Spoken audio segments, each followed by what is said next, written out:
Hello, everyone, and welcome to episode 3. We're already on episode 3 of Gabbing About Stories. I'm Kitty Bucholtz, author, book coach, podcaster, and newly crazy woman in menopause. My co host is the fabulous and funny Jill Bandemer, casting director and writer in Los Angeles, and a self proclaimed quirky single gal living her best, blissfully clueless life. Jill, I think you've Indeed. got the best intro. Because it is me 100%. Half the time I'm like, what? Oh, I didn't know that. And the thing about it is that I've known you, how long did we decide? About 20 years now. 20 years, I Yeah, because I think. 20 started years. working at E in 2004, and that's where we met. Oh, yes. Okay. Yeah. Yes. Yeah. Okay. So we've known each other for more than 20 years. And for 20 years, you have been blissfully clueless and it doesn't bother you at all. Like you lean No. into it. You're like, this is who I am. And you can love me or not love me. I don't really care. Exactly. I think the older I get, the more I enjoy it. Just because I'm like, okay. Sometimes people underestimate me because of that. And I'm like, okay, you're underestimating me. Okay, I'll take that challenge, and I'll prove you wrong. There's a brain here too, but I'm blissfully clueless, which I'd rather go through life like that than be like, I am so smart, I'm so smart, I'm so boring, whatever. Well, That I is was not about me. ready I'm to just say, so well, that's smart. kind of me. I tend to Oh, sometimes be too much like, I have to make sure everybody knows how smart I am. But then I'm like, okay, Jill just called me boring. Wait, Jill doesn't know that I was internalizing what she just said. but you're never boring. That's the thing, Kitty. You're never boring. Might be true. But But I I also, mean, right? huh? Well, I was just gonna say we all have our strong, strong fields, our strong senses of like what we know. Right. If we're talking entertainment, we're talking writing, you and I are like, yes, movies, TV, film, books, you more so than me, books. But if we're talking science, rocket science, forget it. Woo, there you go. Woo, nope. Not with where I'm concerned. No way. Oh, that's so funny. And yet, okay, so you say blissfully clueless and you lean into it and stuff. But here's the thing about you too that is just so adorable and like you hit all the buttons and all the tropes for being the ditzy blonde. And yet there is Mhm. nothing about you that is actually clueless. Like you have the blonde hair and the red lipstick and the pink clothes and the pink flowers on your wall.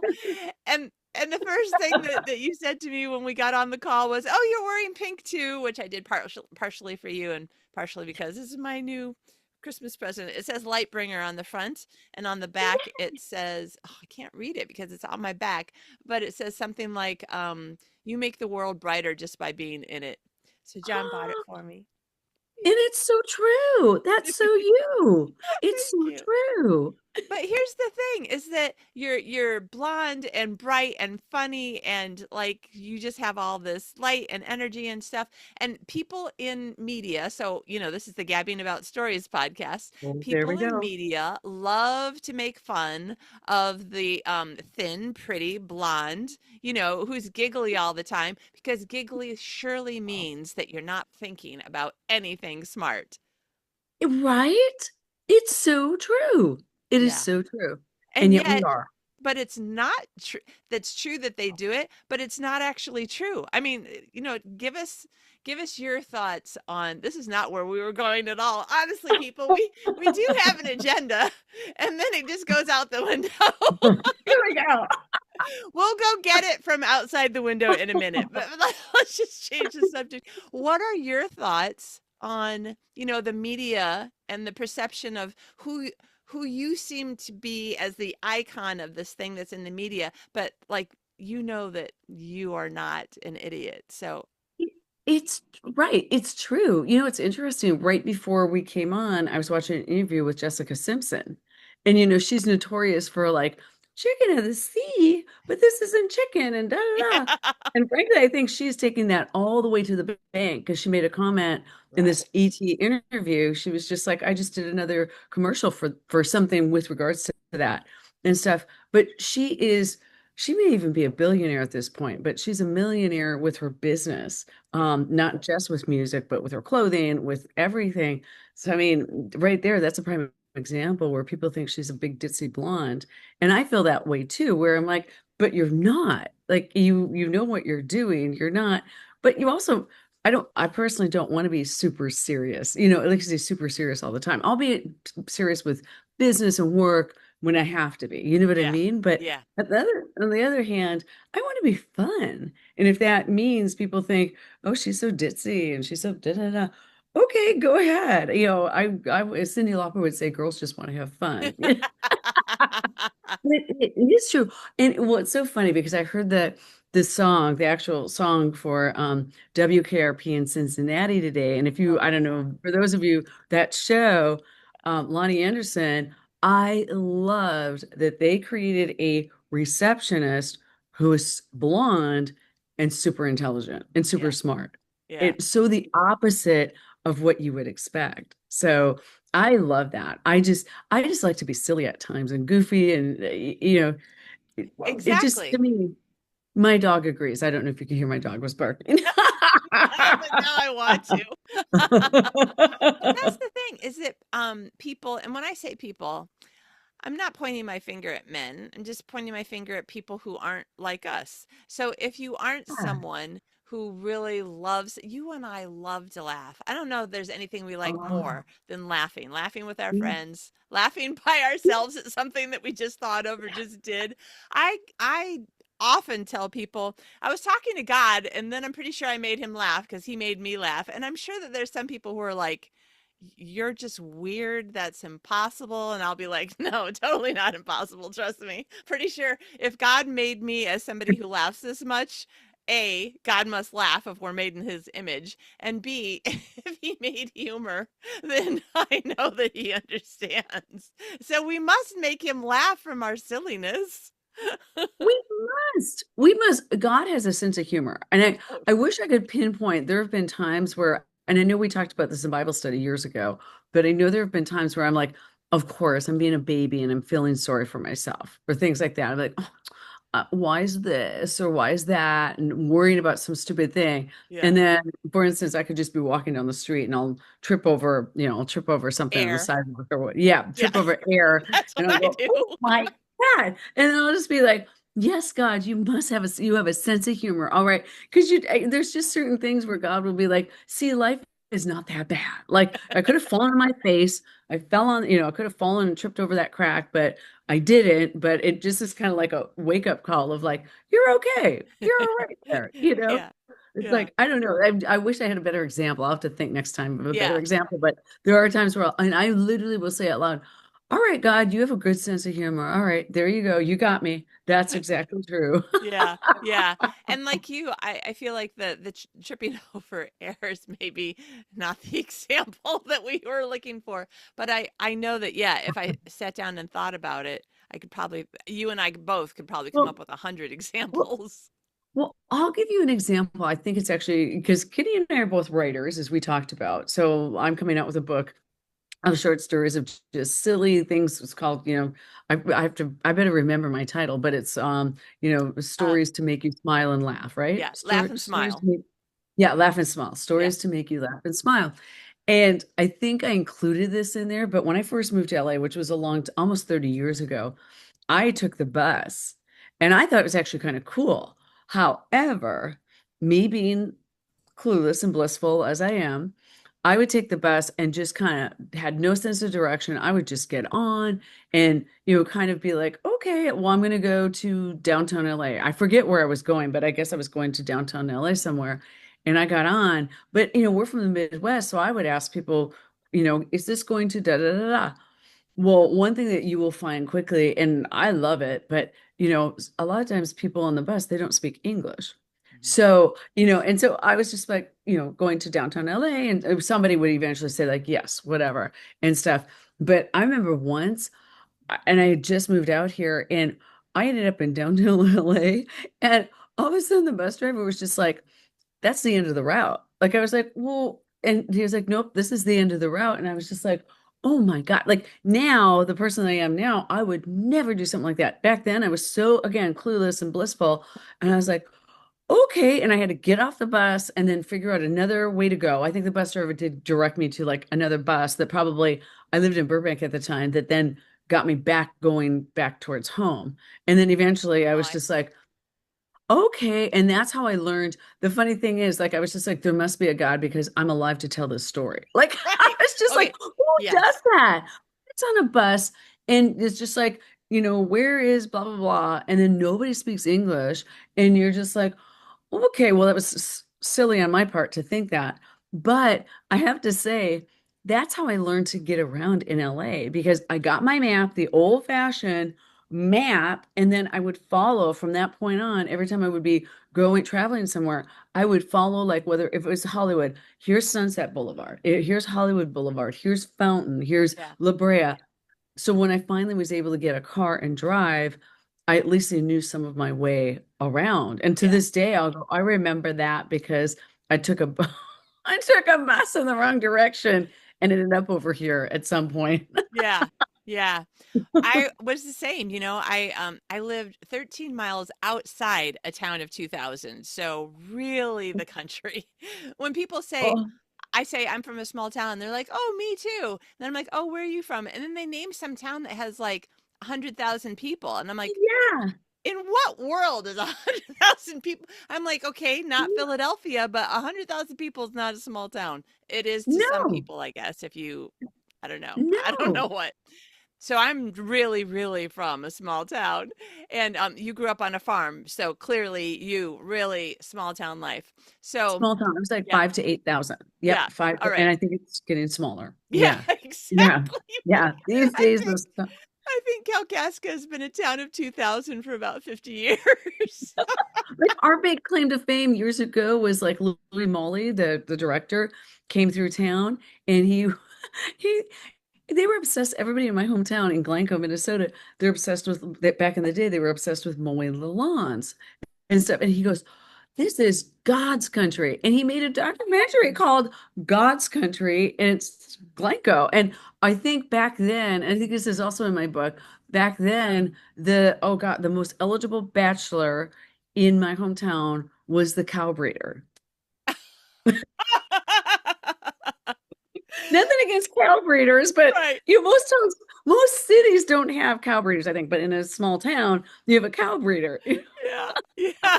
Oh my gosh, that's So awesome. small town things that you're just like, oh my gosh. But we Yeah. truly come from small towns because Yeah. those are big deals in a small town. Yeah. So I moved from, sorry, it is very early in the morning on New Year's Eve here and very late at night in California the day before New Year's Eve for chills. Yes. I moved from there to Philadelphia, which is also big city, Oh. and took the bus. But the thing is that my mom, I don't know, we took the wrong exit or something. So we came in to my school from the wrong direction.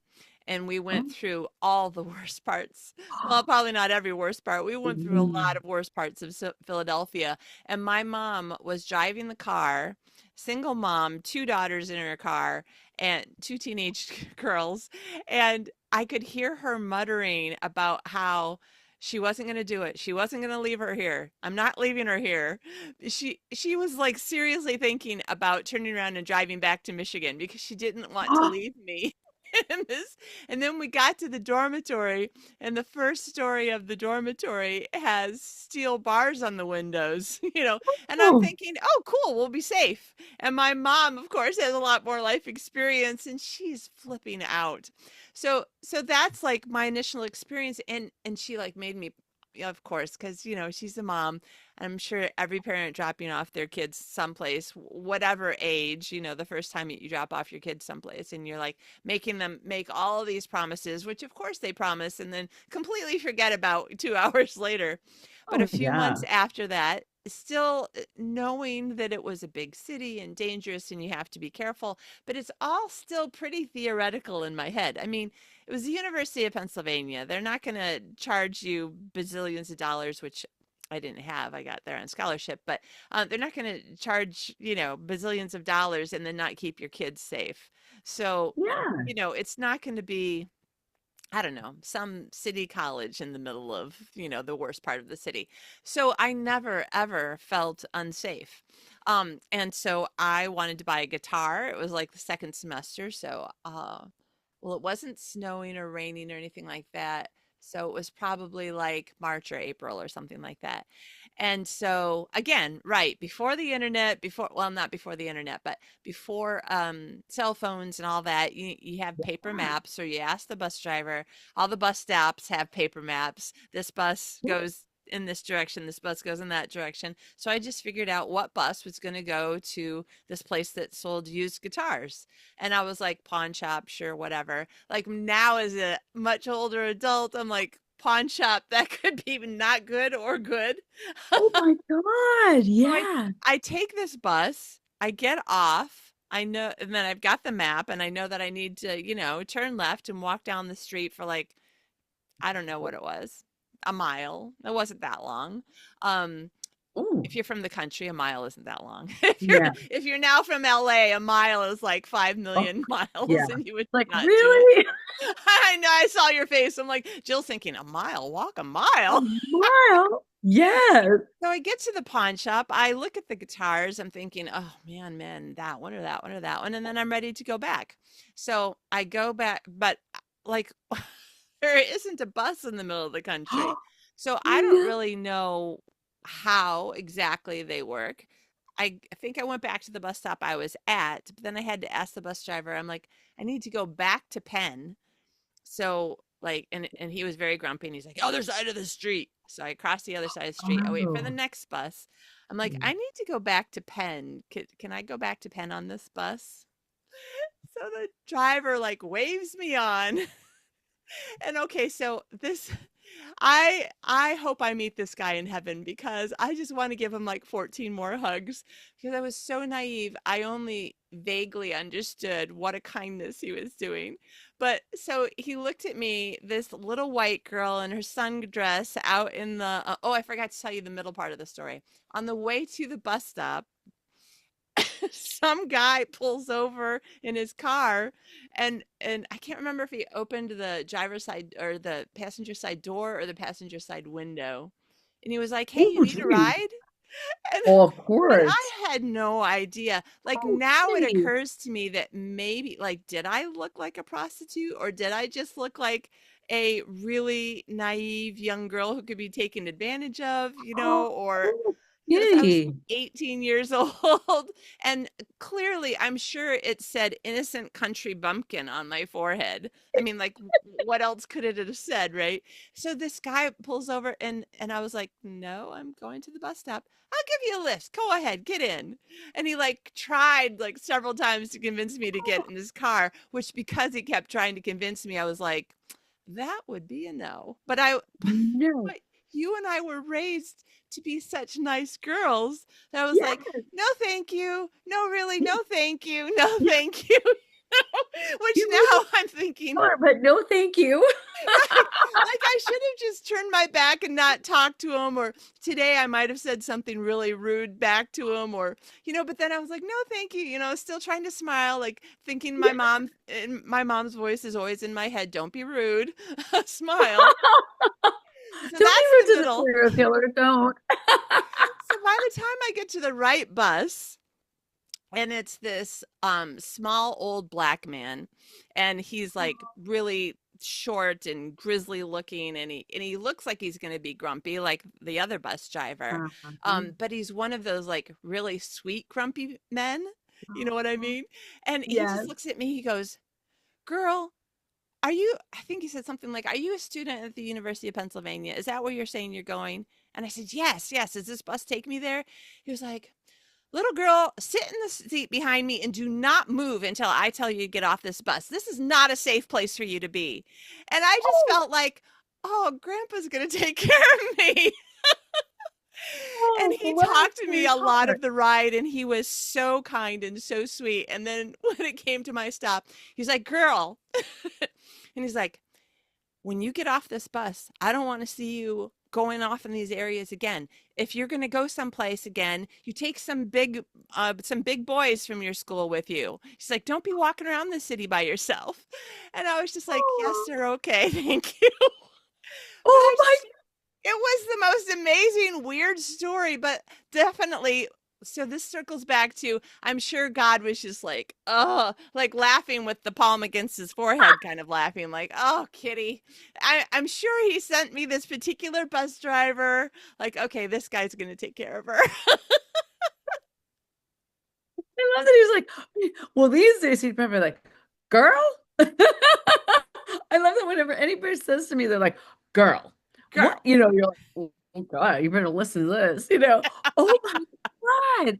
Kitty, because I was wondering how, I mean, LA has it, every city has those areas that if you know the area, you're like, I wouldn't be going there. I just Right. wouldn't. I was in Louisiana once and somebody told me that. One of the gentlemen, I was interviewing people for How Do I Look when I was casting Oh, that I show. remember. And it Yeah. was it was a couple years after Katrina hit, and they still needed so much help and stuff. And I was interviewing all these wonderful teachers there. And I was going from school to school in all the areas they needed it, but I didn't know Louisiana that well. And Yeah. a lot of the signs are New Orleans. I can't even say it, New Orleans, whatever people will say about that. But New Orleans. But I remember Katrina had hit, but a lot of places the sun, like I was such a geek and I am like, I came prepared with all my MapQuest. I printed off all these maps, thank God. Right. And I did have GPS. MapQuest. Yeah, MapQuest. But I had GPS in the vehicle, but I had never really used GPS before. So it was kind of still new to me, but I had my MapQuest maps. But I mean, a lot of times I'm like, there was no signs. Like the signs were still like they had not repaired the Oh, street right. signs. Right. Yeah. The gentleman from one of the schools, I think it was the janitor. I was like, well, I'm going to go to I don't know what parish, but I was like, I'm going to go to blah blah blah. And he goes, girl, get in the car. When you get in the car, as long as you don't see anybody, other cars, don't even stop at the stop sign. Just keep going because it was that type of area. Yeah. But just keep going. It's like, yes, just get the hell out of that area. Like, okay, all right. I don't know. And they rented an SUV for me because the company I work for at E and stuff. And I was just like, okay. But again, it's another one of those moments where you're just like, thank you, God. It's just like God puts all these wonderful people that are like, what is wrong with you? What girls, what is wrong with you two? What are you Exactly. thinking? And you're like, So, on the one hand, you can look at that as proving this idea of the ditzy blonde. But the thing is that I think that people really misunderstand that a lot of times we're just talking about women who were raised to be kind and to yeah, be nice and to be polite and yeah, to not make assumptions. I mean, it's not like there wasn't a racism where I lived. There was, but my memory, and I think that, like in every family, every single sibling will say that it wasn't like that, it was like this. No, it wasn't like that, it was like this. But my memory is that my mom tried really hard to keep us from being racist. She's like, you don't know other oh, people's situations, you don't know why they are the way they are, you don't know mhm, anything about them, so don't make mhm. assumptions about them. So now I hear you, dog. So Yeah, I don't know why. then Sorry. I don't think of, like, there are bad areas and there are bad people in bad areas, but the bad areas are not 100% full of bad people. So No. it's really hard for me to just be like, yes, when possible, I won't drive through areas just to like prove my point. But what I'm saying is that I just think that in my mind, you know, somebody can be like, no, that's a ditzy blonde thing. And I'll be like, no, no, I think it's because I believe in people. And I believe that even Yeah. bad people have, moments when they're nice. And anyway, I mean, I can't prove it Yeah. because I don't know what the other people were thinking that I've been around when I've walked through a bad area of town. But Yeah. I always figure if I smile and nod and make eye contact and show like I'm not judging you, I'm just walking. And I also see you. I'm not going to just like be walking around with my purse swinging from my hand so that you can grab it. Whatever all the things are that I'm trying to like put out as the vibe around me, you know. I don't Yeah. know. Or it could be that I am 100% wrong. I don't think I am. It could be that I'm 100% wrong and God has sent more angels to protect me than I realize. But I still don't think I'm wrong.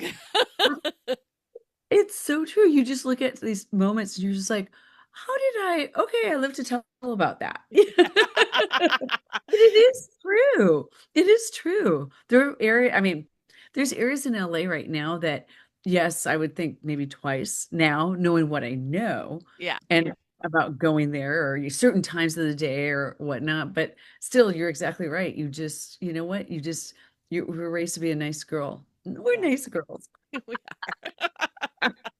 Just being kind to people. And honestly, I think it makes a difference. I do think it makes a difference. I Yeah. do. I do. Which, I like being, I think it makes a difference and I still like being blonde. Like Jessica Simpson in the interview I saw, she goes, which I think is the sign of a really secure, strong woman. She was just like, it takes a lot to embarrass me. She's like, and I was like, that's the that's other thing. It's nice. just like, just own it. Like, I'm like, myself, I'm like, it's interesting when somebody will say something like, oh, I'd be so embarrassed and whatever. And I'm like, you know what? I mean, there have been times that I've been at work and things were so stressful, and I was just like, well, I don't think this is too much TMI, but I don't care. I was at work and we used to have, do you remember at we used to have Kookaroo? We used to have that chicken place across the street. Oh, yeah. I I was love like, why do I know that word? Okay, right. I Yes. love Kookaroo, and they don't have it anymore. At least they don't have it here in LA anymore. But I was standing in line, and I got out. I must have had my phone. I guess I had that was we had phones already then. But I was stressed out about work, and I pulled up my phone and maybe my wallet or something. I don't know. And the woman, I think she was behind me, and she goes, ah, she taps me on the shoulder, and she's like, "You dropped something," and it was like sounded so urgent, and I was Oh, just like, no. "What the heck?" And I was like, "What did I drop?" And it was a, packaged tampon. I knew you were going to say that because everybody used to have to carry them around in your purse. Exactly. And I literally looked down and I just picked it up and I put it back in my purse and didn't say anything. I didn't even say thank you or anything to her because I was just like, oh well, whatever. And she was just like, oh, how embarrassing. And I was just like, and I didn't say anything, but I just thought, honey, if you knew what else I was going through right now, like I think at the time, which seemed like the end of the world, so a show was falling apart where somebody maybe wasn't going to be able to do a show or something in my line of work, that's like, oh my God, the world is ending. Emergency. Yeah. It's like, oh my God, the world is ending. And I thought I was going to get fired. So I was just like, no, that's really not embarrassing to me. I just want to get, and I'm starving. I Yeah. do want to get, I'm hangry. I want to get my kookaroo chicken and go back to my office and deal And with try to save my job. yeah, and I was just like, it's not a big deal. It's a tampon. It's part of life, you Yeah. know? Yeah. It's just Yeah. like, oh my God. And I just thought, who are you that you think that's so embarrassing? Like, wow. I kind of felt sorry for her, but Yeah, but the thing is that I thought stuff like that was horrendously embarrassing because I was taught to be embarrassed by anything having to do with, girls and their periods. Like you don't talk about it, you don't let anybody know, you pretend, pretend, pretend, pretend. So, I mean, oh, I was raised that way. buying them at the store. Remember I buying them couldn't at the even do store? that You're like, hardly. Yeah. oh my God, God forbid. Well, because we came from small town. So God forbid, especially a boy would see you buying that. Like I think I always made my dad. You can go buy that, you know? God forbid Oh, now. Well, thank God nowadays, anything like that, there's Amazon, you name, like you can just order those things online. It's like, who cares, but also But there's a still, I certain wouldn't amount care. of just not being embarrassed after a while. You're like, this is just life. Whoever taught me that, whoever, meaning not just my mom, but like the entire culture teaching me to be Yeah. embarrassed about it. Like, I think you're just wrong. There's no reason to be embarrassed. It's just E- life. Exactly. Well, that's like people that And I've done it many, many times, like just falling down. Like you just Yes. fall down and Yeah. trip and fall over things at the most inopportune time. And Yeah. you're just like, oh my God. And like, I've interviewed people where like they still remember when they're in their 20s and they remember, like maybe like 2 years ago, they fell down somewhere and they're like, oh, I'm so embarrassed. And I was just like, oh my God. I was like, well, in my lifetime, I've fallen down a lot, Oh and they yeah. have not always been the most graceful of moments. And so I think after a while, you just get used to it. Like, Especially if you're a certain person who falls down a lot. My biggest fall exactly. down story is, let's see, it would be in the winter because I went on a ski trip with friends at school. And this was also when I was at Penn. So this was the Appalachian or Adirondack? Adirondack Mountains are Ah, Pennsylvania, right? Appalachians are further south. Anyway, it was the mountains. We went on a ski trip. Came back. I had to go to the hospital to get checked out. I was in a neck brace because I had a concussion what? and I had potentially hurt my neck. It healed, so it wasn't anything. And people were like, "Oh my gosh, like what happened to you on your ski trip?" And I had to say, and I just laughed because you and I, there's a certain amount of, I know you can see this coming. And I had to say, well, when we got there on Friday night, I said, "Ooh, I want one of the bedrooms upstairs," because I had never slept in a house that had 2 stories.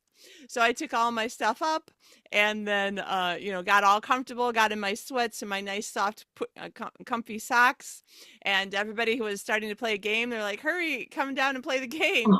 And so my first step was okay. My second step was a little slippery. My third step, I don't think ever hit the step.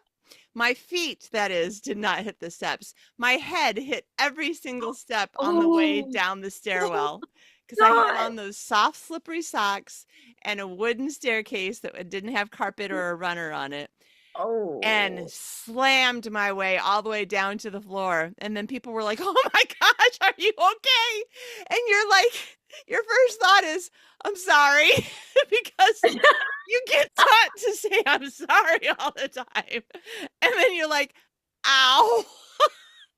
Oh my So God. I never did go skiing, but I did come back and have to, yeah, wear a neck brace for a couple weeks. That was my only ski trip that I've ever taken. When you started telling this story, I was gonna say, I didn't know you could ski. Who knows if I can or not? Oh my God. And you're right. As a Midwesterner, the first thing you do when you fall down, you're like, "Oh, I'm sorry." I'm sorry. I hope I didn't interrupt anyone. Oh my God. I may have like, oh my God, really seriously injured myself, but I'm sorry. I'm Yeah. sorry. Yeah. Oh my God. So, Oh my, yeah, I get you. You and I oh have a my. lot of things in common. It's just so like I'll tell you another time that I can one of the many times that I fell down, but this is about probably about 5 years ago. It was right before COVID. And my friend Lauren had a 50th, he celebrated his 50th birthday. They had a big bash and stuff, big party in LA. And afterwards, they were like, "Hey, we're going to go to this bar, Oil Can Harry's." So it was Disco Saturday Night, basically a gay bar. And we were like, "Okay." So everybody had gotten into this trolley from this hotel to go there, but we missed it. Of course, why? I was doing the Minnesota goodbye, and it was Right. taking me forever to say goodbye to people that weren't going there. So my boyfriend at the time and I, and then two other guys got into this big like Uber SUV Uber and stuff, so it's higher up off the ground. So we got there, my boyfriend was paying, dealing with the Uber or whatever on his phone and stuff. The two guys get out, and I got out, and there's a whole line. We pull up, there's a whole line of people out in front of Oil Can Harry's waiting to get in. And because it's Saturday, or maybe any night, but especially Disco Saturday Night, people were dressed up in their disco wear, you name it, a lot of drag queens and stuff standing there and whatnot. And so I get out, and so I get out of this higher Uber or higher SUV, and I literally take one step. And I have to say, I had one drink before this, and I don't even think that I even finished that. I had tennis shoes on. I normally wear heels, back then I Yeah, did. I assumed heels. Yeah. But I had tennis shoes on. I took one step and I fell flat on my face. I tripped over, there was a stump of a tree, but it What? wasn't all the way. Yeah, it was, I didn't see it. I fell right over it, face planted. And I realized I'm like, oh my God, I'm like, as I hit the ground, which I hit it pretty hard, kind of hurt my knee, my elbow, whatever, my hand. And all of a sudden, like you can hear, all of a sudden it kind of goes silent because there's Yeah, like noise, you and could then all of hear a all sudden the heads silence. turn. Exactly. And then it's silent. And then all of a sudden you hear, and God, love these wonderful people standing in line there. All of a sudden you hear, are you okay? And it wasn't my boyfriend was looking at his phone or something, dealing with the Uber still, I think. And then it was the people in line. They're like, are you okay? And I was like, yeah, I'm okay. I was like, you're just trying to get up because you're just like, oh God, just get up, and stuff. And I did get up. I was scraped up and whatever. So I was just like, oh my God. And I'm like, Oh, I think I even said at the time, I go, I wasn't even drinking. Like, I'm right. not drunk or anything. So I was like, well, at least not that many people saw it and stuff. And I was like, whatever. It was funny. I was just like, more like, I was just like, oh my God, of all times, my boyfriend was always such a gentleman. The one The time, one none time. of the, and the two gay guys that we were with too, neither of them grabbed my hand. Like I was just like, I don't know, I probably still would have face planted, but nobody offered to grab my hand. And here we go, down I go. And then, so I'm about to get in line. I guess I was in line and stuff. And I see Lauren's cousin. And she's like in her 30s or so. And they were all grown adults, but they were carding everybody. I mean, I have my ID on me and stuff, but she's, clearly over the age of 21. But she goes, I don't have my ID with me. I don't even know where it is. So I'm using my sister's. So I have to go out. I got my sister's. I'm going out and I'm going to come back in. And they're not going to realize that it's, that's not her, it's me. So I'm like, okay. And she goes, by the way, I saw what you did over there. You bit the big one. I saw bit the big one. I was like, oh my God. I was like, okay, yes, you're right. I bit the big one right there. And you know what I was thinking when you were saying, and then everybody said, "Oh, you're all right." Immediately in my mind, what I see is the difference between LA and Michigan or Minnesota. In LA, everybody keeps their spot because they don't want to lose their place in line, but they're like calling Yes. out to you. In Michigan Yes. or Minnesota, everyone would have rushed over. There would have been 14 people trying to help you up. You are so right. That is a Midwestern thing. I wanted to get the word out right. Midwestern, because even to this day, if something happens, we rush over. Yeah. Well, you're a bigger rusher than I am. You really, really are. Because we were eating once, we were having brunch, I think it was after Easter once. And It remember, was. Dwight Yeah. sat down on a chair, and this chair, this is terrible. I'm laughing already. I know. But he's a big guy. He's He like is a six bit, and not four, fat guy. He's just a super duper tall guy. and his chair at a It just restaurant. boom fell apart. And he went down. But I was sitting next to him, and yeah, I just apparently have good reflexes because yeah, I was like grabbing his elbow before his butt even hit the ground. But we were all trying so hard not to What were laugh. you grabbing? I think at that point, it's like anything to keep your head from hitting the ground would be good. Yeah, yeah. Oh my But you gosh. had really quick reflexes. You were right because you ran towards him or like you lunged towards Yeah, to yeah. help. It's like, oh my God. But I think from being from the Midwest, we're just used to being clumsy and falling. And it's just like, okay, You know this what is though? what we do. Here's the thing, Jill. I mean, you have lived in LA for a really long time, so maybe I just need to remind you, not everyone in the Midwest is clumsy. It's pretty much just you and me and a few other And you people. Oh my God, it's so true. It is so true. Well, we have these in LA, we have these sidewalks mainly, I think, because again, these trees, I love the trees, but I think the roots of the trees sometimes. So we have some Yeah. sidewalks that go like this. Like here's how the sidewalk should go, and it goes up like this. And so Yeah. you're like, if you're not paying attention, that's why I never I try not to. I never walk and just look at my phone. I don't know what these people, how these people even live and survive, but I'm looking around and I still take a tumble, Yeah. I still fall Yeah. down. But I used to jog here and I won't do that anymore because I think there I don't think I ever fell down, but there were a couple of times where I was like, I almost again bit the big one and stuff. And I was just like, yeah, I'm not gonna jog on these streets because they're so uneven and stuff. And there's cracks in the Yeah. streets from like the water. Like right now we're getting a lot of rain. And then guess what? There's potholes, there's cracks, that Yeah. you didn't see before. So yeah, it's true. It doesn't help us clumsy people. Yeah, I have tripped and fallen so many times while running for multiple reasons. So when we lived in Santa Monica, that's when I started running. And so yeah, Yeah. the tree roots keep growing and the sidewalk keeps going up like a little mountain.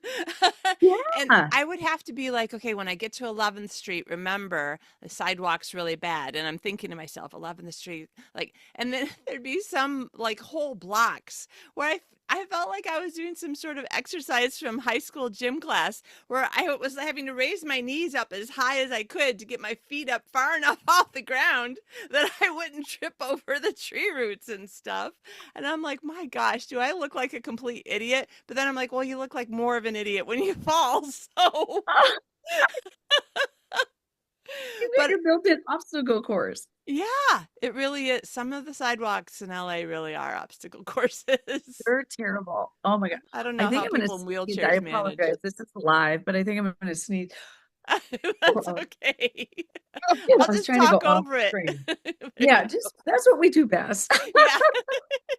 Okay, now we really did have an agenda when we when we started We did. before we started the We call. did. So you said, how about we talk about relationships and marriage and dating? And then I said, Yeah. and also because it's New Year's or practically almost New Year's, like what are we going to Yes. do?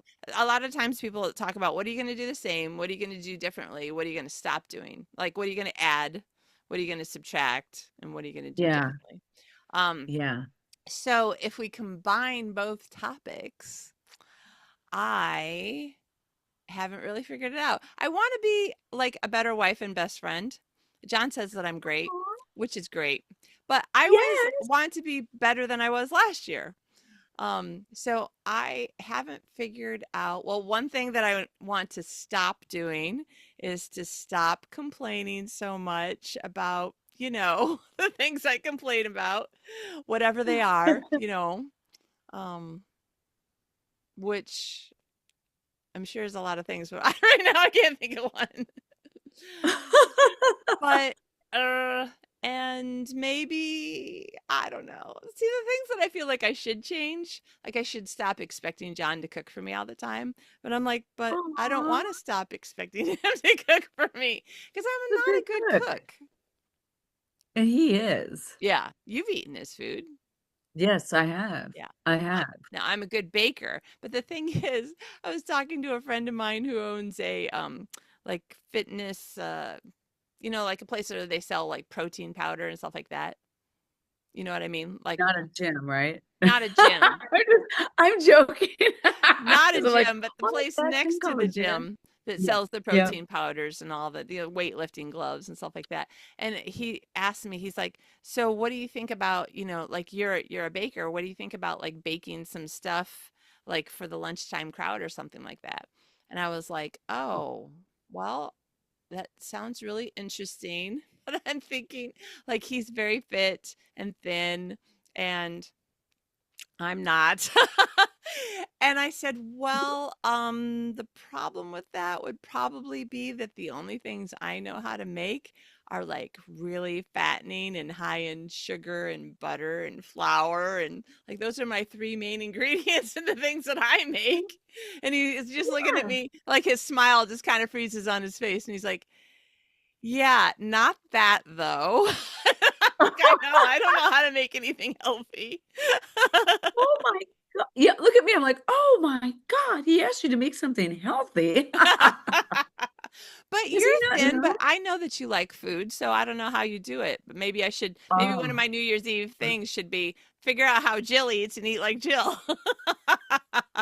Oh my gosh, you were so sweet. But I mean, we both come from the Midwest, as we've said many times, but it's like, I mean, those ingredients, it's like sugar, butter, lard. I mean, Oh, right, I that's, remember lard. remember lard? It's like my mom would have the Crisco can Yeah, and it would the be great big. lard, but then, right? And when she used that up, she would put bacon grease in there, the bacon fat.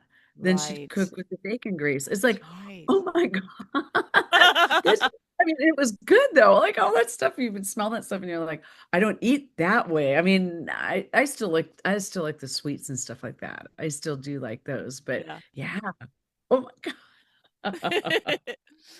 So, do you have any changes that you want? Okay, first of all this talking is just making me very warm. So I have to take off my pink sweatshirt, even though I wore it for you, because pink's your favorite So color. cute. And then I'm going to interrupt just to be like, why Oh, is she wearing a shirt that says Jesus saves? Is it a Christian shirt? No, it is not. oh. But let me show you if I can, because I don't know where the camera is, what it says on the back. So on the back, can you read it? Oh, and only takes what? Oh, can you turn there? Oh, and only takes half damage. So Oh, So, remember we were talking last week and you about D&D and what you thought D&D was? yes, We were yes. rolling up characters for a D&D game. And so I said, "John, I want to wear one of your D&D shirts while we do this." So my shirt says Jesus saves and only takes half damage, which is really funny if you play D&D or have any Oh idea. my, thank you for explaining because I was like, I'm not quite sure. I got it. I got it. Almost went right over my head. Okay, so now that we've gotten past that, I really, when I knew that I was going to wear this shirt, because I'm sorry, but I'm just going to say at 6:30 in the morning when somebody says, "Let's do the podcast," then I'm like, I am just going to make my hair look as okay as possible, and if I put on yesterday's clothes, no one will know because you weren't here yesterday. Like, nobody knows. Nobody knows. Okay, so yes, we were rolling up D&D characters and I wanted to tell you about it. But relationships. What are your thoughts on 2026 and relationships? Oh my gosh. It's so funny because everybody's done with the apps. Most of the people that I know Oh, and I is talk that to, they're going out like, of style now? they're so over the apps. They want to meet people in person. Like they Oh, want to, good. and I was just having a talk with myself about that because I'm single and I've never been married. And I was like, you know what? I mean, I used to joke, and we talked about this, I think, last time too, but I used to say, oh, you met people the old-fashioned way. If people are like kind of embarrassed if they would say like, oh, we met at a bar. I would love to meet somebody in person. I really would, really would. And I'm trying. I think that's my goal. I don't want to say I want to set a resolution. What do we make? We make the New what do Year's you call it? resolutions. Oh yeah, we do make a resolution. Okay. I guess because I just don't do that anymore on New Year's Right. Eve Yeah. or New Year's Eve. But my goal, I'm going to say it's my goal, is to try to, you and I don't really have a hard time talking and straight up conversation with people, but to maybe put myself in those settings though, where it's like there are men, hopefully single men, that might be viable men and stuff like that, whether it's like a sports bar. I like football right now. It's a big football season, Yeah. and stuff. And playoffs are coming and stuff. So if I'm at a bar, just to start a conversation with somebody. But I really the apps are just it's just you would think like that would be on paper it always sounds so great and these people do sound so great on paper, but in reality it almost becomes overwhelming. It's just, and Yeah. half the time, I think I've told you this before, but half the time I need a dictionary just for those damn apps because I'm like all those abbreviations. Oh, the abbreviations. Yeah. I have no idea what they mean. And then you have to think about, like again, like I said, I think the last time I had talked about, I think I said I swiped right on some guy and it was like he was already married and wanted a third or a fourth or whatever. I was like, oh my God. Like, Yeah.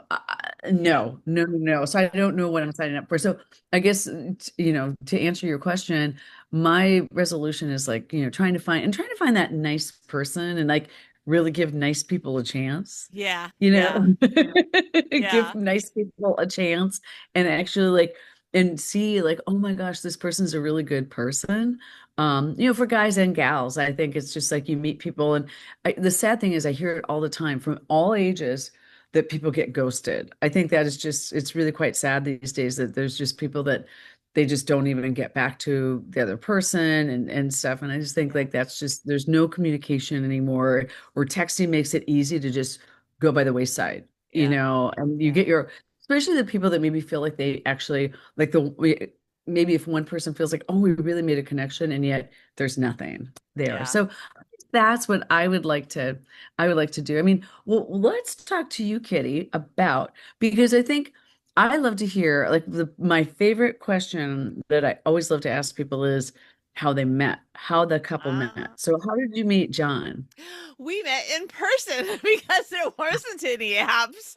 But I will say, I'm just going to fast forward for 1 second and say, I've been married 35 years, and still, even being married, I had to teach my husband over years of time, if we're going to have phones and you're going to text and I'm going to text, you need to reply. You need to at least acknowledge the Oh, fact that you read it. Otherwise, I'm thinking he hasn't replied. He must not have even gotten my text or read my text. Like, I have no idea if he knows that I'm not going to be at the thing because I'm going to be late or whatever. And then I'm flipping out trying to figure out, like, how do I get a hold of him, because he puts his phone on silent. So when it rings, unless he's looking at it, or he's got the buzzer um vibration thing on. I almost said yeah. vibrator on. If he's got the The vibration vibrator turn. is on. But for the longest time, he didn't reply. People would text him happy birthday. He didn't reply. I'd be like, Oh Doug no. texted you happy birthday. He's like, yeah, I know. I saw it. I'm like, well, reply and say thank you. So I'm Thank just saying you. that it's just a weird thing about people. I don't think it's even recent people or young Wow. people, or like, I just had to figure out a way to make it not sound like nagging, not sound like something where I'm just trying to push him to do things my way. I'm like, this is basic human communication. And for some reason, I just feel like a lot of people don't have basic courtesy rules in their head. Like, if someone Yes, texts you, and I you mean, should reply, or at least hit the thumbs up button or something. yeah, because your husband is so nice. John is so, so nice. And that I did not know about him. Because, and again, when you just start dating, or just anybody in general. So you're right. With texting, some people can read so much into it, and stuff. The only thing is, being Midwesterners, you and I, sometimes I'm like, okay, I have to stop it. Like my girlfriend Kathy, we were just texting earlier before I got on with you. And she was like, okay, have a good night. And I was like, okay, you have a good night. And we kept going back and forth. But I mean, that's the other side of it where it's like, okay, bye. But when people don't respond, because you can read so much into these texts, like, Right. oh my God, that just drives me crazy. But you're married to somebody that, does something or doesn't do something that you're like, Yeah. okay, that should be just like you said, common courtesy. But if he wasn't taught that, then, like, Yeah. I kinda can't be too mad at him. And the other thing is that, so the first, oh my gosh, years, let me just say it was years. We dated for 2.5 years before we got married, and, I'm just doing math in my head, and it was 5 years before we moved to a different town. So it was at least the first 7 years that we were married, but probably longer, because then we moved to Phoenix, where we didn't know anyone and weren't related to anyone or whatever. If he didn't reply after a certain amount of time, I would just get these horrific visions in my head of car accidents, because his dad died in a car Oh accident when he was 3 weeks old. And so in oh, my I didn't mind, know I was that. like, oh my gosh, what if John dies in a car accident? And I will never know until, like, Oh, the police come. I could not get over that for years, which was wow. part of my kind of like pressure to, once we, that was early on before there were cell phones. So I Yeah. got married before there were cell phones. For some people, I'm sure that probably sounds like, what? But other people are like, yeah, duh, everybody. We all did. But, um, I mean, sorry, I have a lot of also No. younger people in my life that, you know, they're not used to all the things that we never had, that are still not new to us, but. Anyway, Yeah. tangent. And waiting. Sorry. No, and the answering machine where you're just like, I I mean, it was miss kind of answering fun. machines. It was kind of cool because Yeah. you'd be like, who called? Hitting the thing, and it's like, you have three new messages. And single gals, would be like, oh, who called? Did he call? Did he not call? Well, wait, what do you mean by that? And then you hit the rewind, and it's like, what do you mean by that? Like, Now, see, I looked at it. The reason I miss, and this is like I should be embarrassed probably, but I just choose not to be. The thing that I miss about answering machines is that you could sometimes the number like some machines had the number would show up and some machines didn't. So you could just be like, dude, I'm okay. First of all, it was also before VCRs, or at least let me say that a different way. Not before VCRs, but there was a period of time, a long period of time, where if you wanted to watch, say, the X Files, which we were X Files fans, or NBC Must See TV on Thursday nights, like, oh do not yeah, call me. I am not answering the phone no, because I'm not oh recording yeah, it. I can't pause it. There won't be a no, rerun until who knows when. If I miss this, it's missed forever. And I don't want to be like, Mhm. what just happened? So if somebody called, Forever. forever. So somebody called, I was like, nope, not answering that phone. But at least the answering machine, you could be like, okay, hi, honey, it's mom. Just wondering, like, I'll be in town on Saturday. Thought maybe we could get together. And in the back of my mind, I'm thinking I will call her back and tell her that sounds fine. But I'm not answering the phone right now when Ross and Rachel are having a moment. You know? Yes. Oh my God. No. No way. No way, Jose. Can you You are right imagine about that. someone actually being on the phone when Ross and Rachel have some of their like big moments when you're, what happened? And like you have to let other people try to explain it to you, and then like who knows how long until there'll be a rerun of it. Exactly. There It was no was streaming. traumatic. It was. It was. I moved my TV from one wall to another, and in doing so yesterday, I had to have the cable person come out this Yeah. morning. And so yesterday I had regular, I could see like regular stuff, but I lost I still pay for a DVR. I don't care. I know I'm old school and stuff. But anyways, but I realized because last night I was watching shows and it's kind of reruns or whatever, but I realized I go, I've lost the power. I've lost my control of, oh, I can pause it and then Right. click it back on. Oh, it's not recorded. I have to watch this at 6:30. If I want to watch the news or I want to watch certain things, I'm like, I have to watch it right now because otherwise I'm going to miss this completely, at least Yeah. for now. And Yeah. I go, I don't like that. I'm such a brat now. I'm like, I'm so spoiled. I'm like, I don't like that. Like it's Yeah. the modern technology. You're just like back in the day, like, Seinfeld. Like I'm trying to think of the big moments that we had in life, whether it was like the ending of Seinfeld, which was kind of not so great. That wasn't so great. But you're right. The Ross and Rachel moments in on Friends. Yeah. Oh When the my Berlin God. Wall came down, that was like, Oh, what? And then everybody has to run to their TV to turn on the news. yes. Oh my gosh. Yes. It's so funny. My face, I was just like, oh yeah, yeah, there was that. No, there Oh, it was, not a no, big I was enough story? no, no, I was gonna go to, I literally Tell us. maybe I am that ditzy blonde. I was gonna go too. And then when Monica and Chandler got engaged, like before the wall came down, I'm like, oh yeah. Then there was Oh that. yeah, real life actually also Oh, happened, but I didn't care like about that. Monica and Chandler, they had the candles, and it was like, oh, I thought oh my God, she was there, and she was proposing to him, and it was like, oh my God, it was just like, oh, I still I still watch the reruns, going, oh my God, what's gonna happen next? And I know it, but I'm like, this is like so cool. Yeah. This is like so cool. It's like. It's like those great moments that, yeah, you're exactly right. That you Yeah. just kind of, oh my goodness. Speaking of great moments, you know what? I have accidentally stopped taking pictures because a few years ago I had heard somebody talking and they happened to be talking about something that was bothering me at the time, where I was so focused on getting the picture to save the moment so I Yeah. would have the moment forever that I wasn't actually in the moment or enjoying the moment.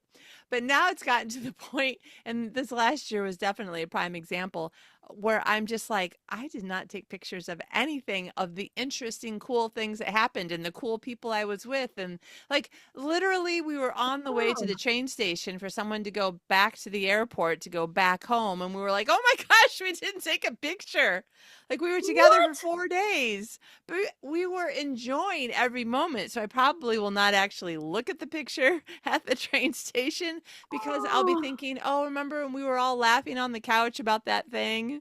So yeah. I've actually kind of gone back a little bit in that backwards. Oh, you have gone back. You have gone back. But okay, now we're gonna circle back around again to the idea of the thing is that not only does like music and fashion and stuff like come back into style and retro is the new in and whatever. Apparently 80s clothes have come back twice, apparently, according to younger people that I know. I'm like, all I care about is whether or not I can get a good pair of jeans that fits me. And the only time my jeans ever fit well was in the 80s. So if the 80s are coming back, maybe I can get some good jeans again. But when you were saying about meeting a guy in real life, like that's the old retro now way of doing things. And you said that you're Yeah. looking forward to it. I am. I am looking forward to that. You know, where you kind of you still hold up that hope that like you see each other and you're like you have that spark. Like Yeah. you feel that connection. Because Yeah. that to me is just with these apps, it's so hard. It's like the apps to me, it's like playing a video game. It's just like almost pinball. It's like it's just like a video game. So you just don't have that. I just Yeah. don't feel that connection. So Yeah. that would be fantastic if that happens again. Yeah. And because if you're in, I mean, we say bar, but we're not talking about like a place that you go with the sole purpose of drinking and getting drunk. We're talking about like I started saying the word pub after living in Australia Oh, because what I mean is a place where there is drinking and eating and TVs and it might be sports, it might be something else or whatever. Anyway, a place where people can go and congregate and talk to other people, whatever. We're just going to say yes. bar. Um, I really liked that you could, whether, it's single or just like meeting new people to talk to, not for like any kind of like creating a new relationship thing, but you could tell a little bit more about who people were in kind of a split second or within Yeah. 10 seconds or 10 minutes. By 10 minutes, you're like, okay, either you're not the right person for me or you are acting like someone else, which is not the right person for me. But usually, like you Yeah. would know in 30 seconds, 10 seconds, Yeah. Yeah. I which have to ask you to, oh, go ahead. no, I'm just thinking in an app, you have to ask it. Well, when I am hearing other people's stories, because I never used the apps because I was already married by then, but it seems like my personality anyway, I would be asking every single, little image and with the wording and everything. How much of this is a lie? How much of this is a lie? How much of this is like Mhm. that's just how I would be asking by, Yeah. you know, just Yeah. my life experience. But at least Yeah. when somebody's in person, like there's a oh I love anything having to do with brains. But like all the studies that they do about all the things that our brain is picking up on from the people or the situation around us that maybe we can't even put into words, but our brain has noticed it. And I think that's part of the Yeah. reason why you have those moments where like literally this is what you asked me like half an hour ago. How did I meet John? I saw him That's what I across was a going to crowded ask you. room. It was So our set it up for us, like story wise. Where were you? How, okay.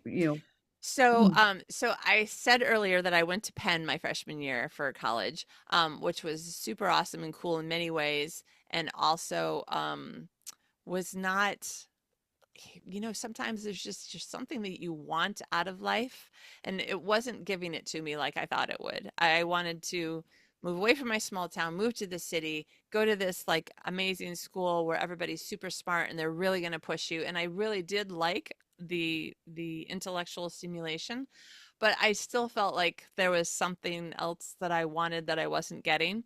And so I signed up to go on this missions trip at the end of my freshman year. And then came home for the summer, got a job working at Burger King at night. So Oh, now wow. I'm sleeping during the day and awake in the Oh, afternoon waiting for my shift to start, which is just it was just a recipe for trouble as I was bored.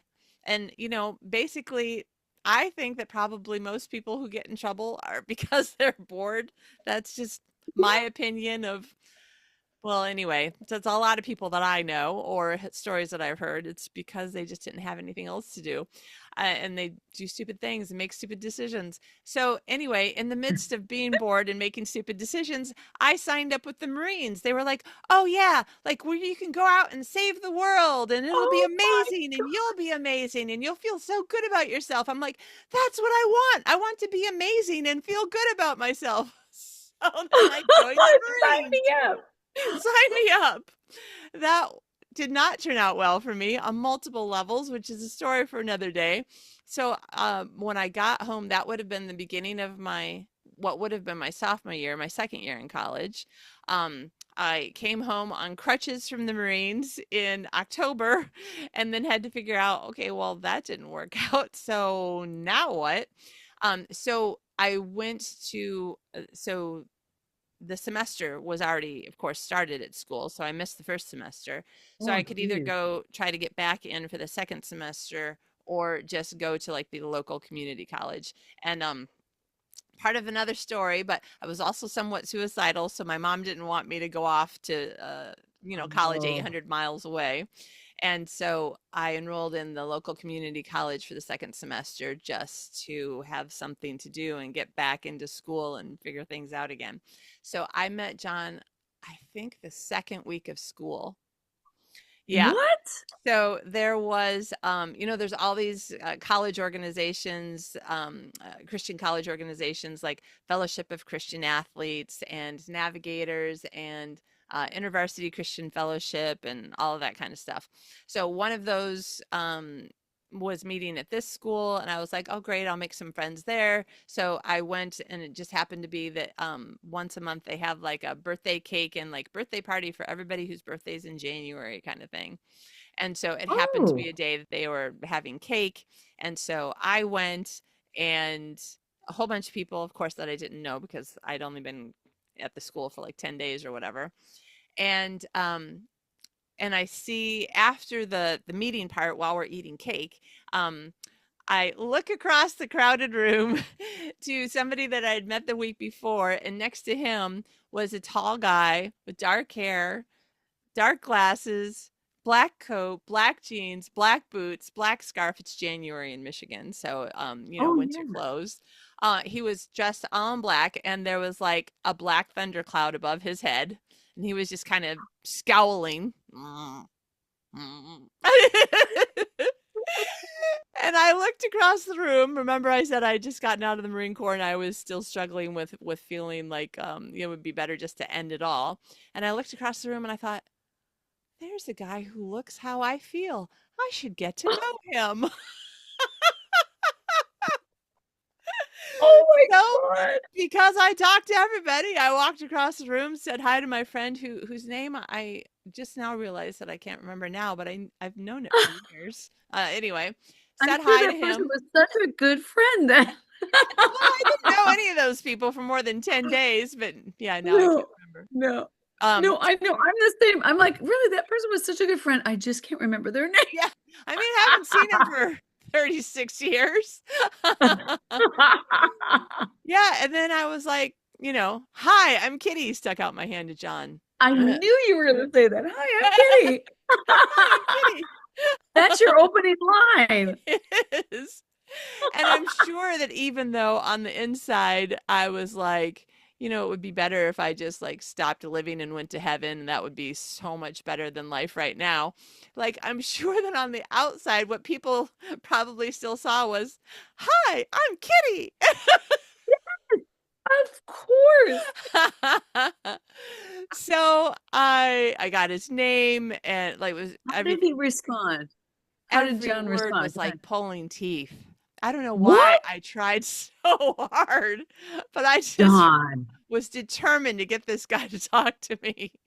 He was Wow. not in a good place. Yeah, when we met, I wasn't in a good place. And then we lived in the dorms. So, well, Oh, he didn't okay. live in the dorms at that moment. But I still lived in the, or sorry, he didn't live in the dorms then. He lived in an apartment with his twin brother, and I had just moved into the dorm. So I had this roommate named Amy, and Amy was also cute and bubbly and adorable, and we were both bubbly brunettes, and we Oh, just were, yeah. But she was more bubbly. She made me look like quiet, yeah. oh my God. I don't know that that's possible. Just don't. Just so you know, Jill, someone said to me last week, "I watched your podcast with you and your friend Jill. I didn't know anybody could talk more than you, Kitty."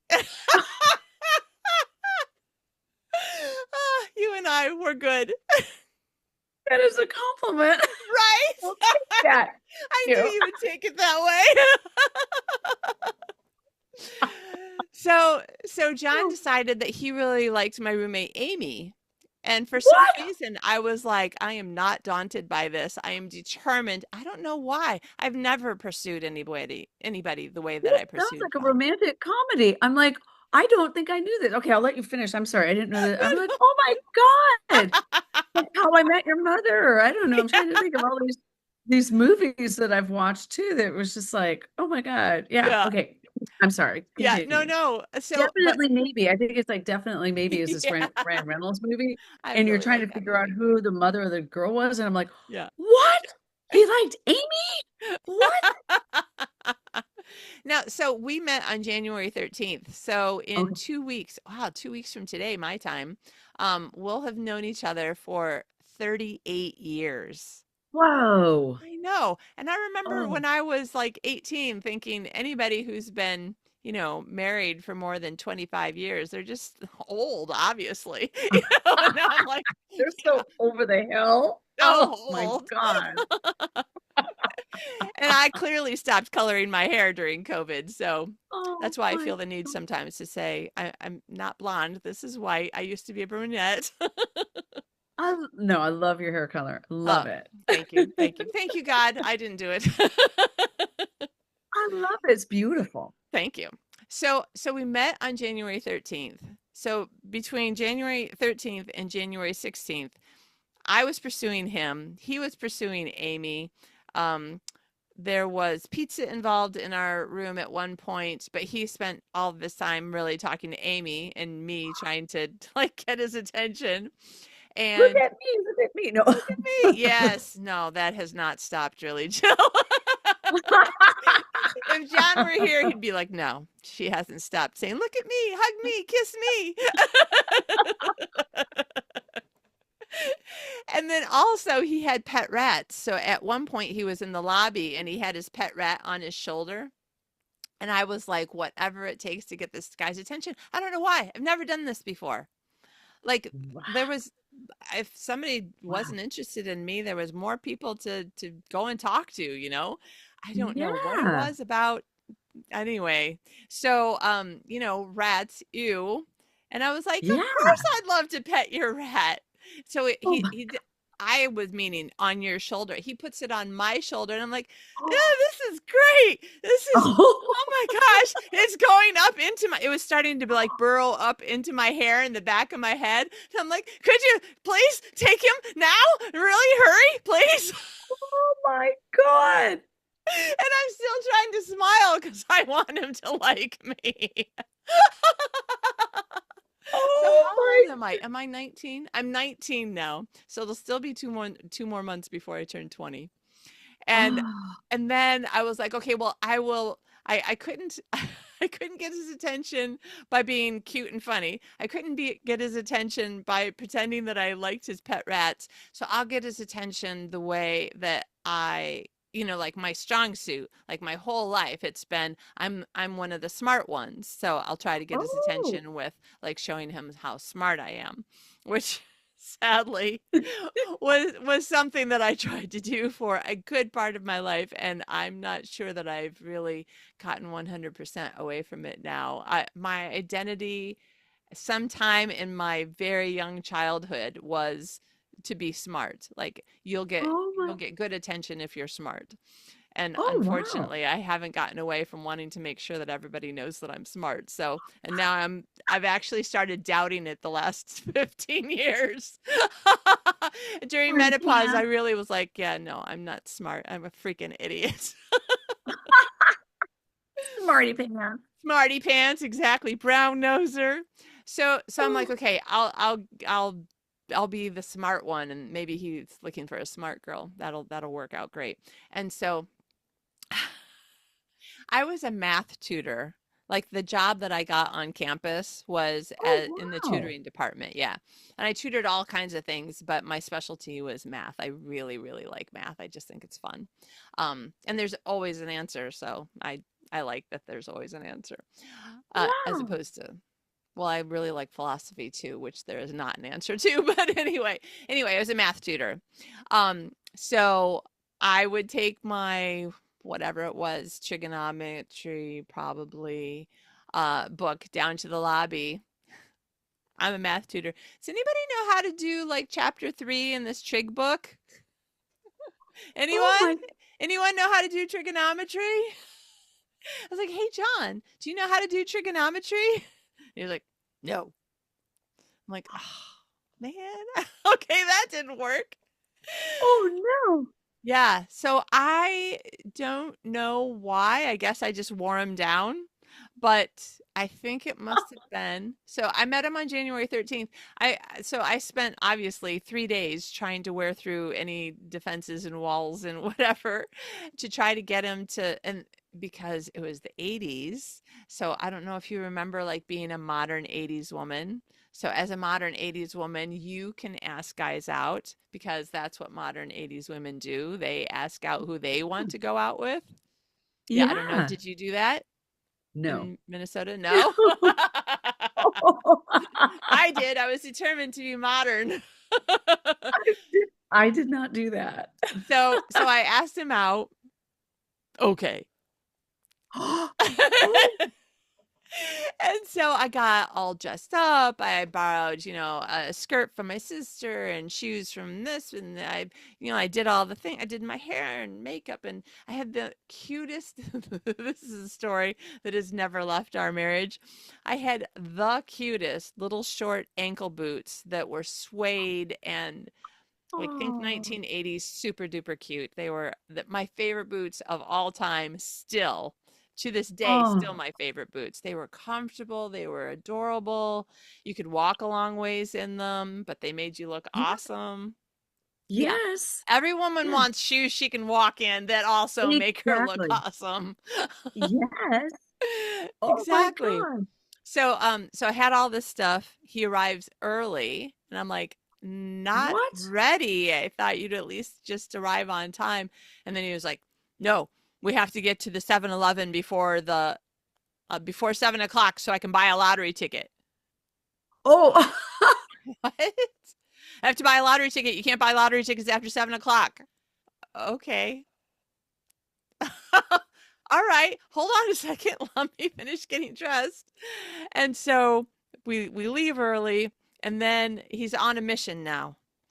This is not the John, by the way. This is not the John I'm currently married to. Same guy, wow. completely remade. This is 20-year-old John. Everybody's an idiot when they're 20. I was, he was. So first date, he's still kind of grumpy. Though for him, now looking back, I'm like the fact that he agreed to go out with me was a big deal. It's just that, yeah, I Yeah. mean, his outside still looked very grumpy. But now he's Yeah. determined to go get this lottery ticket. And so from where we lived, the only way we could get there before 7 o'clock was to cross the park in January that has snow in it. Oh my God. So he's like, just walk in my tracks. So he's got his big boots and his jeans and his heavy jacket. And I'm trying to look cute, which is not the same as warm. No, No. no. And I've got these little ankle boots. Oh my God. Just walk in my tracks. I'll make a path for you. So he like scuffs his feet so that it'll be like the 2 feet of snow will be just like a little bit of snow. But a little bit of snow is still going in my boots. And I'm Oh trying so hard to be the nice, cute person. I'm like, okay, it's going in my boots. I'm still trying to smile. I'm like, my feet are getting wet. Do we really? You hurry. I'm like, I am hurrying and I'm trying really hard not to get mad. I am probably getting mad, but trying to pretend that I'm not mad. no. And then Yeah. when we get to the sidewalk, now we're talking Michigan weather, January. The sidewalks have been, plowed by whatever it is, the machine that plows sidewalks as opposed to the one that, the big plow for the roads. But it's also covered with salt because that's what we used to Oh, use. yes. Salt on my wet suede boots. No. No. This is just the beginning of the date before we No. actually even get to the movie theater. Then at the movie theater, I'm like, okay, we're here now. Past can stay in the past. Now and we went to a scary movie. I'm like, this will be great because I'll pretend to be scared and then I'll grab his arm and then he'll put his arm around me and it'll be a good date. So I'm like jumping every time. Was it The Thing? I was going to ask you what Or it The was. Hidden? I always forget which one it is. It's either The Thing or The Hidden. And so, the monster, does whatever. There's the jump scare on screen and I jump and scream a little bit and like grab his arm and he's just sitting there like a statue. And I grab Oh his my arm God. the next time and he's just sitting there. He doesn't look at me, he doesn't move. Like I'm grabbing his arm, and then I'm like kind of like getting closer to him and all those things that you do or that you see in movies that people do, when they're Yeah. watching a scary movie. And so by like the fourth or fifth time, I would have given up far sooner by now. I never would have made it this far now that I'm not 20. No, remember, Oh, but technically I was you still 19. Yeah, you wouldn't have even gone through that damn snow. Like exactly. menopausal women would be like, hell no. No way. Well, Sorry. actually, that's last night I had a couple hot flashes. I think I would have been very happy to have some snow, but That's true, but anything that makes me uncomfortable, I'm like, hell no, I'm not doing that. no. Like, no, No, no. even without menopause, I would have been, yeah, no. How about you tell me where to meet you? I'll meet you at the theater. Mhm. I'm walking Exactly. on the sidewalk. Yes. Yes. Or we can call the whole thing off and you can go do what you want to do and I'll go back. Yeah, that's probably why I'm But still single. yeah, maybe. I'm not doing that. But I don't know why. There was just something about I don't know. Anyway, I don't know.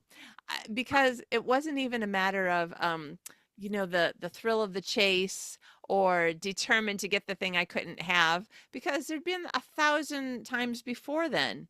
You'd flirt with a guy and he would ignore you and you'd be like, all right, I'll flirt with somebody else, until somebody flirts Yeah. back. So it wasn't that. I cannot explain what it was. But anyway, we get to the movie theater. I'm pretending to be scared. And finally, now I am mad. And now I'm just going to let myself be mad. All the Those things wet boots are getting to you. yeah, yeah, probably. And all the things that have happened in the last 3 days, I'm like, this was a stupid idea. I never should have. Now I'm just mad. Like, he's not even going to try. Screw that. And so the next jump scare, I'm just sitting there because I got my arms crossed. I'm like, screw this. I don't even care about this stupid movie.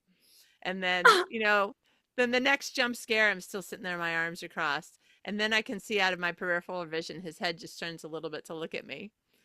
And then the next jump scare, and I'm just sitting there, I'm so pissed. And now he's looking at me because now, of course, he can Oh, tell I'm no longer trying to get his attention. And now he's like, what's going on over there? oh my God.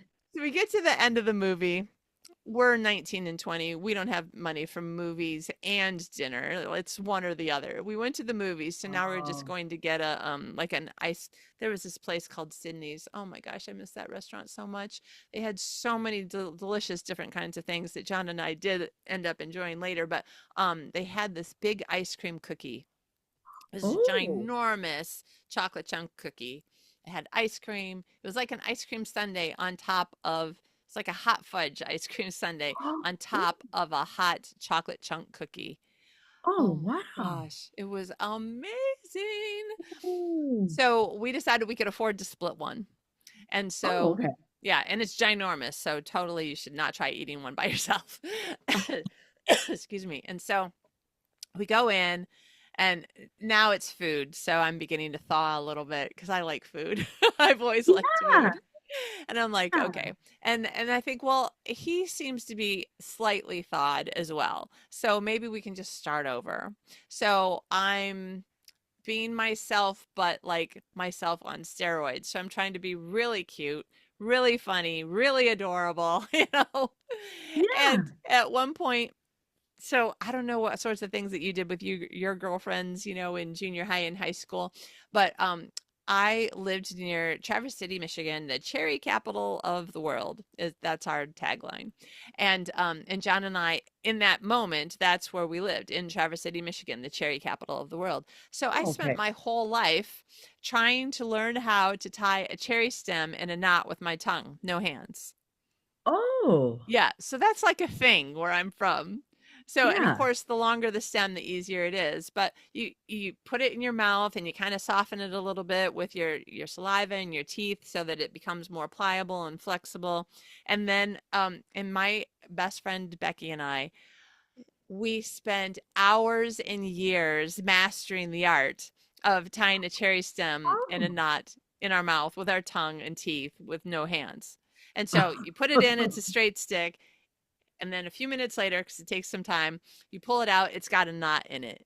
And you're like, right? See, look at your face. Yeah. It's Yeah. kind of amazing. Yeah. So there's a cherry on top of this ice cream sundae.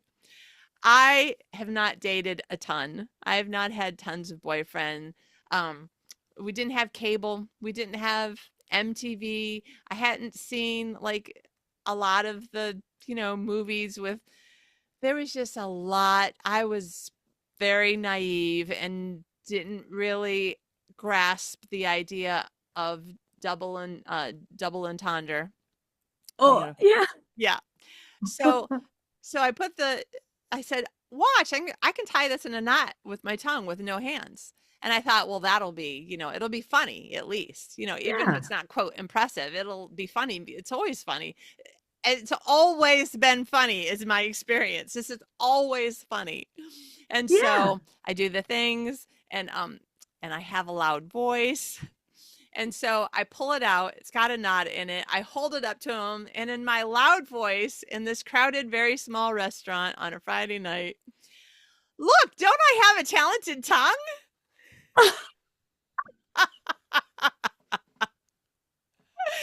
And he's just looking at me like, "What did you just say?" And I'm like, "I have a talented tongue."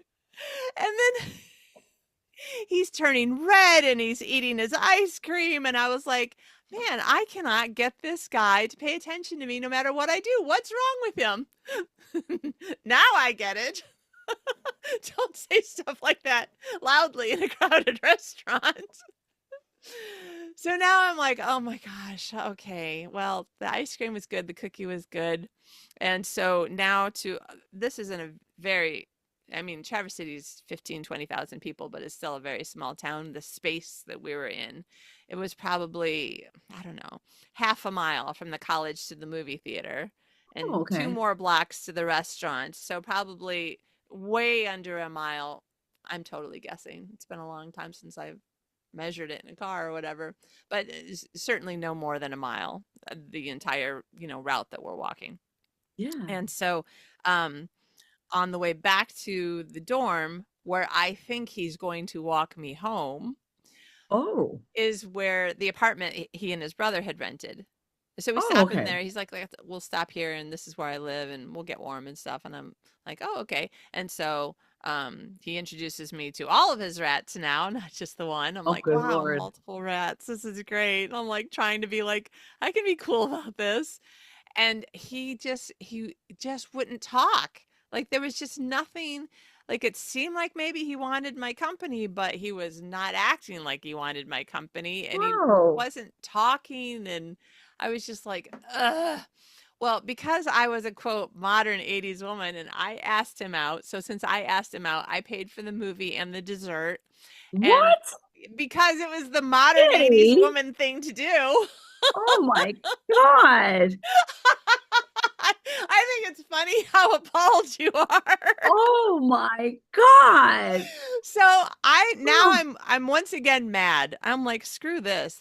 This is the end of that. I don't know why I thought that this was the guy I wanted to date, but I'm gonna get my kiss and go home because that's what guys do. They ask you I out, like that they you're pay like, for I'm the gonna get my date, kiss and and go they home. insist on a kiss, right? So I'm like, Yeah. I'm gonna get my kiss then. I'm gonna insist on a kiss, and then I'm gonna go home. So I'm trying to kiss him, and he keeps turning his head. And No. and I am just determined now. There's a certain amount of competitiveness, maybe. I don't know. I'm like, no. I said I'm getting my kiss and going home. I'm getting my kiss and going home. I'm trying, I'm trying, I'm trying. He's like moving around. Doesn't he realize you have a talented tongue? I know, right? I told him. So finally, I'm like, oh my gosh, screw this. And I like start to huff away. And then he grabs me and he kisses me. Oh. And I was like, well, damn it. I might have to go out on a second date with him because he is a very good kisser. Oh my. Did he want to kiss you? He didn't want you to be kissing. He wanted to be No, the he just, kisser, the every single initiator. thing that night, whatever he wanted, I don't know, maybe was he shy? Was he just, I mean, you'll have to ask John. Like, I don't know the exact reason why, but he was not good at dating, I think. We're going to have a guest on this show, We and I might do have to think have his a name is guest. John. I do think that I, The I funny part is that John and I, like everybody in the world, please talk about this with eyewitness reports. He will tell you a completely different story, probably, which will be even funnier. I can't wait. I want to hear his side. Here's Kitty's side. Here's John's side. Because if you told me this story, and if this was like, uh, because we love the Hallmark Channel, if this were Yeah. a Hallmark Channel movie, I'd be like, well, they're certainly not going to end up together. She's going to meet some other dude that's very much into her because he certainly isn't. He's the one that's going to be like, he's going to let her down. And, da, da, da. And I'm like, my God, I would never, never predict that you two would be together. Never. Oh Well, my. I think that it was beginning to surprise me as well. I mean, but then I was thinking, I do think that I had two thoughts going on in my head. Wow, he's a really good kisser. Damn it, I might have to reconsider my decision that I made 15 seconds ago about I'm never seeing him again. But there was another voice in my head that said, you really can't let yourself be like pushed around by your emotions.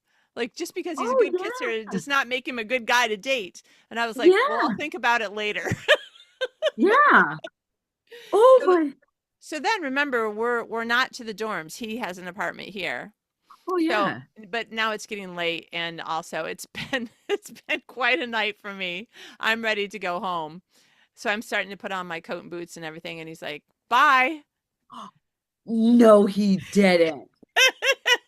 John. I walked home in the dark by myself and I still dated him again. But the thing is, you're thinking, Uh, "Oh, John, that's true." But I'm sure there's a ton of listeners going, "What kind of an idiot are you, Kitty? You could have seen this coming 3 days ago." if this were anybody else, I'd be like, what an asshole. Oh my God. I would have been like, don't you go on a date with that guy again. Oh So, my God. so here's the interesting part of the story. John adores me.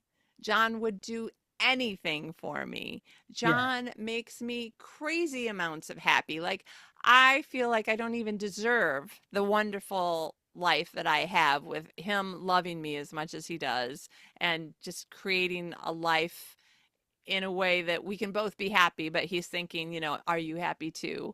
Like, he's such a different person. And I feel like the moral of the story is there is so much more inside people that we can't see, and that we can't even see what's inside of ourselves or what might grow out of what we are now. Like, who would have thought that there would be, like, well, this is a terrible example, but that what would grow out of him would be like this amazing, gorgeous tree with flowers and fruit and shade, and like, who knew? Well, God. But Yeah. sometimes I look at people so coming back to gabbing about stories, I look at people in mostly movies, but sometimes books, and I think, you know what? You're just pissing me off. There's a book that I'm like three quarters, maybe 80% through on my Kindle. It says what percent of the book you have left. I've got to be at least 80% through, and I cannot get myself to take the time to finish the book because at 80%, the woman is still pissing me off. I totally understand that she has issues that she has to work through, but the point is that you're working in a story. She's working through her issues, he's working through his issues, and you find that you're working through them together if it's the story where they Yeah. end up together, right? Like, most Yeah. of the stories of the dating is you have your issues, he has his issues, and maybe you're trying to make it work out, but it doesn't in the end, and then you break up. But Yeah. like in a Hallmark movie or a romance novel, and this is a romance novel, romance-ish, it's like, I don't know if it's actually categorized. It might be categorized as a romance novel, but it's not like just about the romance. There's like a whole lot of really good, interesting story to it as well. But she just can't learn. And she's pissing me off because she won't just look at herself and go, clearly, I have issues that I need to figure out. Am I going to work through them Yeah. so that I can have a relationship with him? Or am I going to choose, I'm not going to look. But the thing is, she won't even look. She won't even look and acknowledge that the problem in the relationship is at least 50% her. Oh my gosh. So the stuff with me and John, like, that story, of course, sounds just horrible.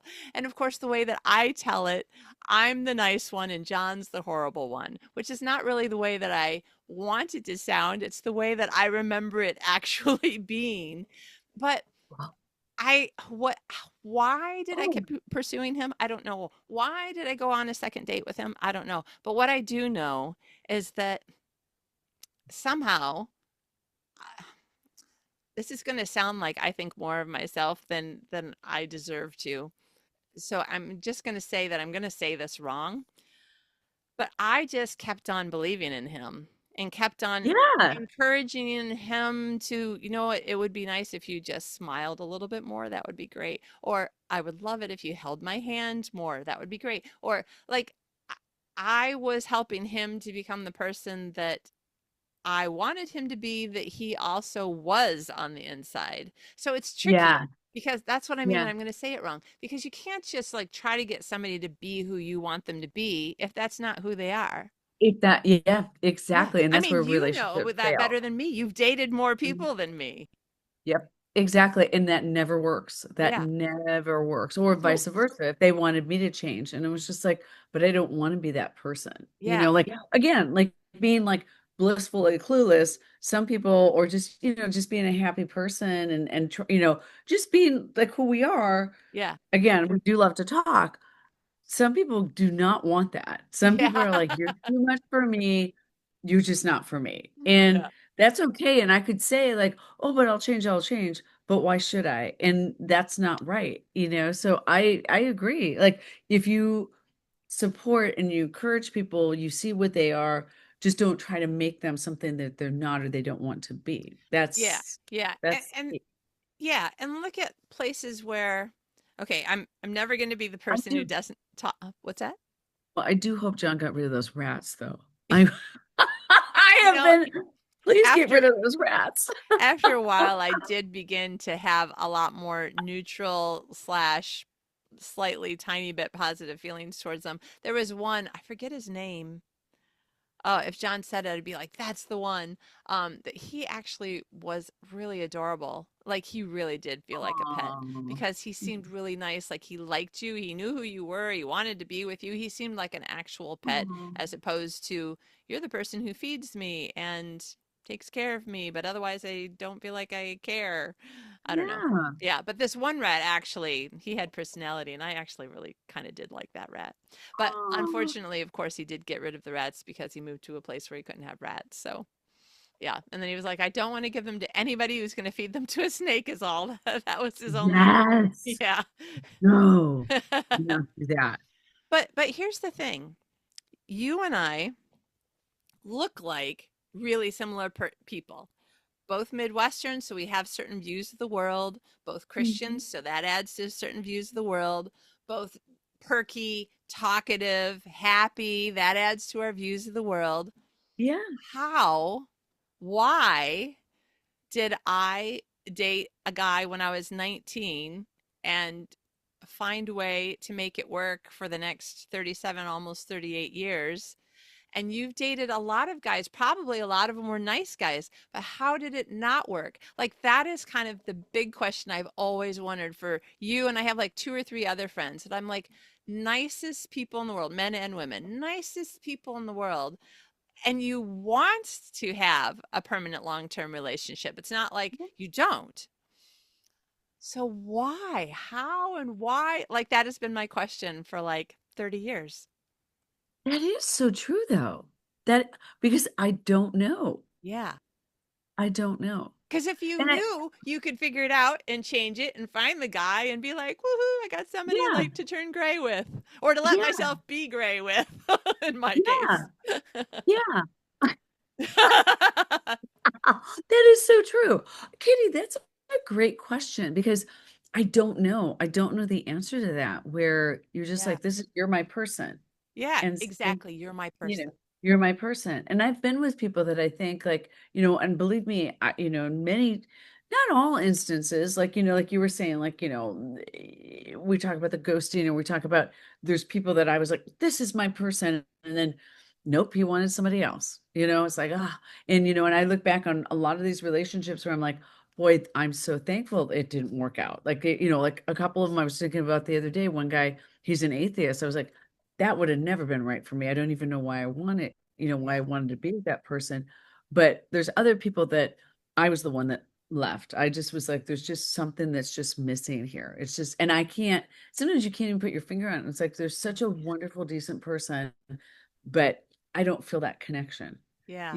or in situations like, again, I'm just floored by that story because I've known you and John for a long, long time. And I'm like, I I just don't know, but I guess like you said, you were 19, 20. I would be faking like, yeah, this is great. Oh, Yeah. my feet are not freezing at all. No. No, this is great. These days, I probably won't be doing that. So I Yeah. probably will make my dating life even harder because if I don't like something, you're probably going to know it, Yeah. Yeah. or I'm not even going to show up, I or was going to you, say, you yeah. make me walk home. I have to go home. Well, then again, though, I am a modern day woman where I was just like, nope, I'll see you later. I'm heading out. I'm Yeah. leaving. I'm going. Yeah. Yeah. But on the other hand, I mean, when you were saying, but now even more so, but now maybe if you could find a guy who also had like looked back over his life and said, you know what, I'm tired of faking it. If you could find a guy who was not faking it, who is the right guy, like Yeah, that would be the perfect time to meet him because I'm yeah, sure that I mean I have no idea, maybe we'll have to have lots of different guests on the show, but I'm sure knowing some of the really nice guys who are out there who are single, I mean, despite the movies, not all of them are douchebags. yeah, They're not for you, but not all of them are idiots and crass and awful and selfish and not all of them are bad guys. So Yeah. how much are they feeling like I also pretend in order to try to find a nice girl, and I'm Well, sick of pretending? yeah, that is true. That is true. I don't know.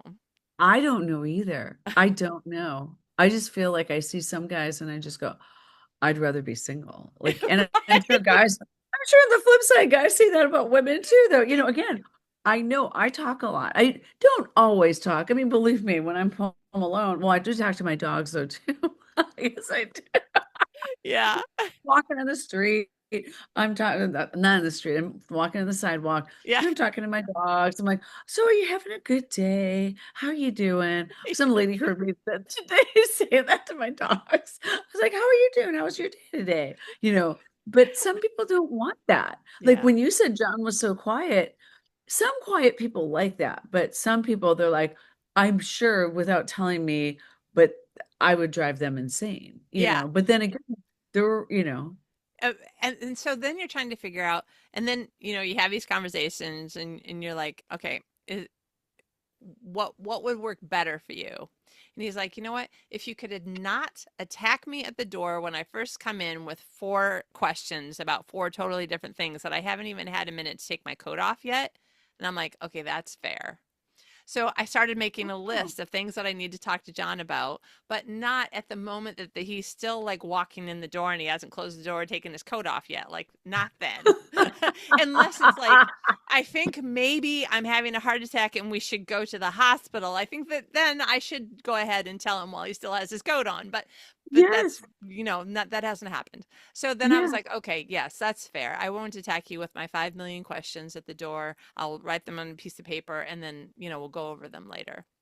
yeah, And then that worked pretty well. And sometimes I would forget. And sometimes I just wanted to throw my arms around him because I work at home alone, and he yeah, works in an office with people. I mean, now he works at home 2 days a week, but so like also he's my best friend. So I definitely wanted to see him and throw my arms around him and talk to him and blah blah blah. But I was like, yes, I don't have to do it like the minute you get in the door. I'll just like give you a second. And then once for sure, or maybe twice, um, he was I don't know if you can hear him right now. Can you hear him? No. yes. I can Yes. hear Okay. something. I think he's actually playing a video game right now, so he's not laughing about what we're saying. I don't think he can hear us. Um, but a couple of times, and this has been since we've lived here, so this is after 30 years of marriage. He started saying from the door, "Hello, I'm home. Where are you?" And I was like, Oh, then I would like get up from what I was doing. I would come over. I'm like, I thought you didn't want me to attack you at the door. He's like, well, I don't want you to attack me with words. I'm like, oh, okay. oh. So I can hug you, but don't ask you 15 questions. So I think also there's just, there's give and take and also, I don't know. I don't know how to explain it. 37 It, years is a lot of time to try to figure out how to explain why did it work when I don't always know, except for just kept trying new things. Well, that didn't work. Let's try this. Will it work better if we do it this way? that's good. That's good information. That's good to know. That is good to know. Because you're just kind of like, why? Why, like you said, like, why do things work in Yeah. certain people? Like, I mean, obviously, I've known you what, over 20 years, and it's always John and Kitty or Kitty and John, always, Yeah. always, always. Yeah. It's like, wow. Yeah. It, Yeah. I no, I was just gonna say, and then you look around and you see other relationships like that, but you yeah, see more that are not, they don't seem to be as happy. yeah, And yeah, then I'm just kind of like, sometimes I feel bad that I'm really in a happy marriage when my friends aren't, or having a rough time. But then, okay, actually, this is another good point to make because you said let's talk about relationships. Here's another yeah, good point. You go through periods in your life, in his life, and in your life together. Like yeah, sometimes we would have like really long periods of time where John hated his job Yeah. more than I anything. And it didn't matter how much he loved his wife. I couldn't make him not hate his job. I couldn't make him happy mhm. about having that job. And Yep. so life is just going to be hard until we get past that point and he can get a Yeah. different job that he doesn't hate like that. Or, Yeah. oh my gosh, perimenopause made me Yes. into a crazy lunatic. And there were times when I was like, oh my gosh, he's going to leave me because I am such a raging bitch. I'm like, do I need to make this a explicit lyrics tag on YouTube in the podcast? But I was so horrible, Jill, and I could hear it coming out of my voice. I could feel it in my presence. I could feel it inside my body. I couldn't make it go away. I couldn't make it Yeah. go away. It was terrifying to be Yeah. in it and Yeah. to feel like you couldn't stop it or control it. And then we would have these horrible fights, because I was just a terrible person. And then, one time he yelled, "I'm going to work at the office today." And I yelled back, "I wish I could go somewhere and get away from me too." Then it's so It's bad. so bad. So, I mean, then how do you get through those times? Because they Yeah. say that some of the greatest divorce rates, sorry, get excited about these things and then I think, oh, why didn't I write this down so I could like tell you the details? But like there have been studies about women in perimenopause and menopause having some of the highest divorce rates. Yes. And I'm thinking, yeah, because we're supposed to not talk about it. Nobody told me anything about this stuff. Mhm. I had no idea what was happening. I literally was thinking that I needed to see like a psychiatrist to find out what kind of, mental illness I had suddenly contracted. I am serious. I thought I had Yeah. somehow gotten some sort of mental illness and that I Yeah. needed to like go to a psychiatric ward or something. Yeah. Nobody told me anything about this. Of 'Cause course, your nobody regular told doctor John. doesn't ask. The Yeah. regular doctor probably doesn't. Mine didn't. She didn't ask. I'd ask her. Yeah, yeah, you hear all these stories about women asking their doctors and the doctors either saying something unhelpful or not believing what the woman is saying is happening or whatever. But I And mean, now sadly, look a at lot of times those are females. Sorry, I'm pointing my finger, but yeah, those are females also I that know. should know better. They I should ha know better and they should be asking those questions. yes. I had a Again, this is what Halle Berry, what Naomi Watts, yes.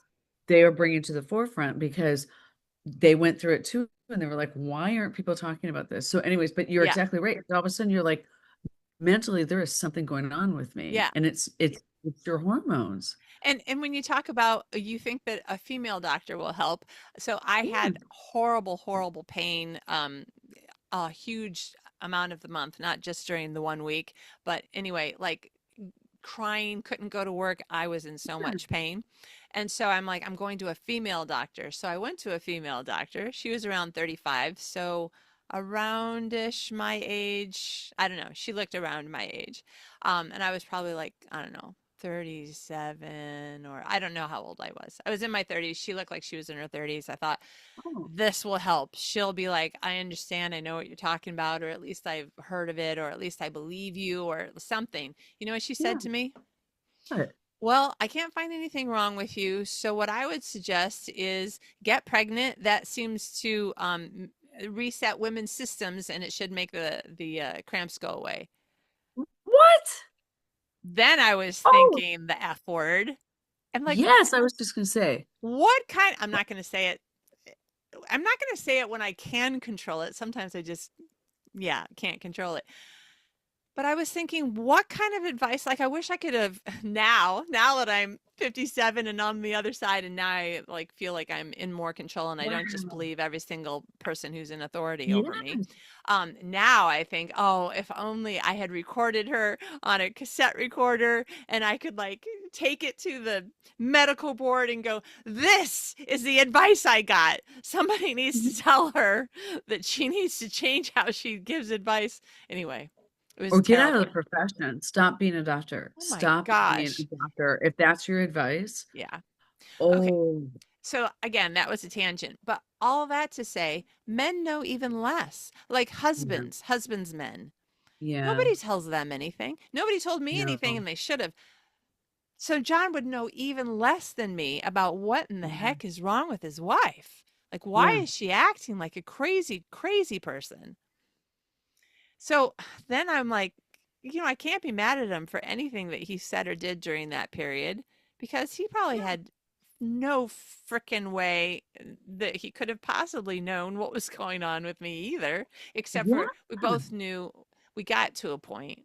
Eventually, we got to a point where we were like, this has got to be hormone related, but I don't know Yeah. what to do. And then the articles at that point, this is before Naomi and Haley were making news someplace where you could read about it. And Yeah. so when I was Googling things, what I was reading was, yes, these are the signs of perimenopause and menopause. Don't worry, it'll only last 5 to 10 years, 15 at the outside.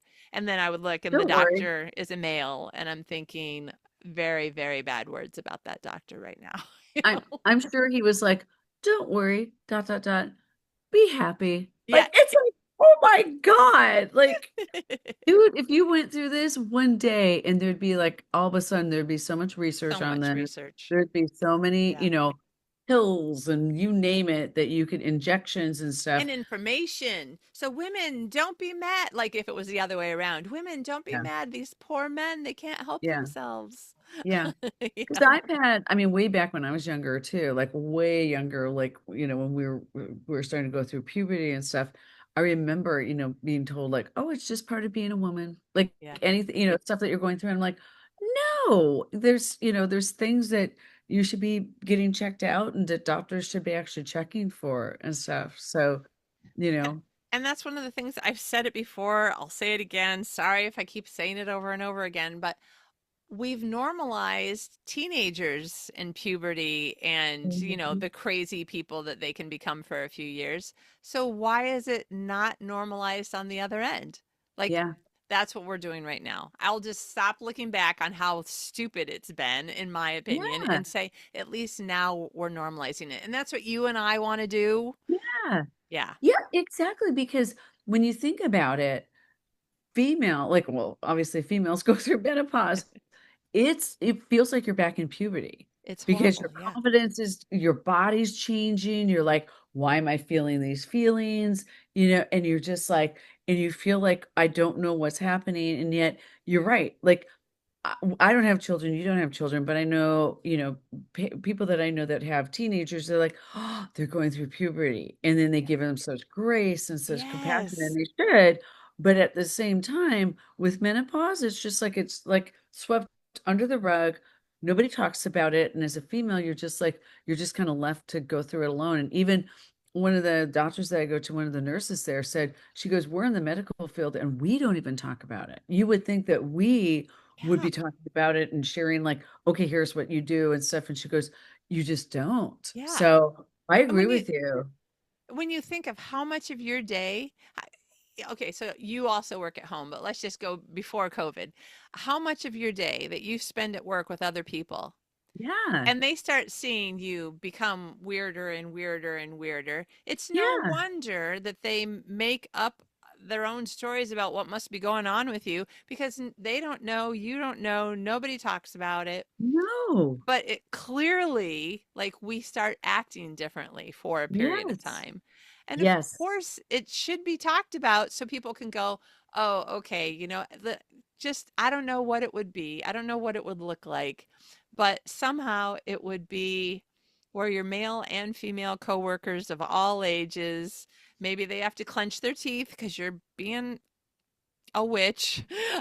Yeah. Maybe they have to be like, listen, you need to try to control yourself when we're in a meeting. If you can't, just don't talk at all. Or like you Yeah. figure out ways to get through it Yeah. together in the same way that like if somebody had cancer or laryngitis or anything else, you figure out ways at work that you all are going to have to get through this Yeah. Yeah. because It's yeah. No, it's so true. I wanted to go because you're exactly right. Like whether you're at work or you're again, you said like in a marriage and stuff, they have done on some of the morning shows here in the US, they've done stories about that female, there are a lot more divorces during menopause. They feel Yeah. like it goes back to that. And one woman, she was a pretty tough woman, and she just said, she started going through menopause, and I don't know how long they had been married, for quite some time. And she's like, she goes, I just decided I wasn't going to take his crap anymore. And I asked for a divorce. I mean, her mind was made up, and she got a divorce, and she's much happier.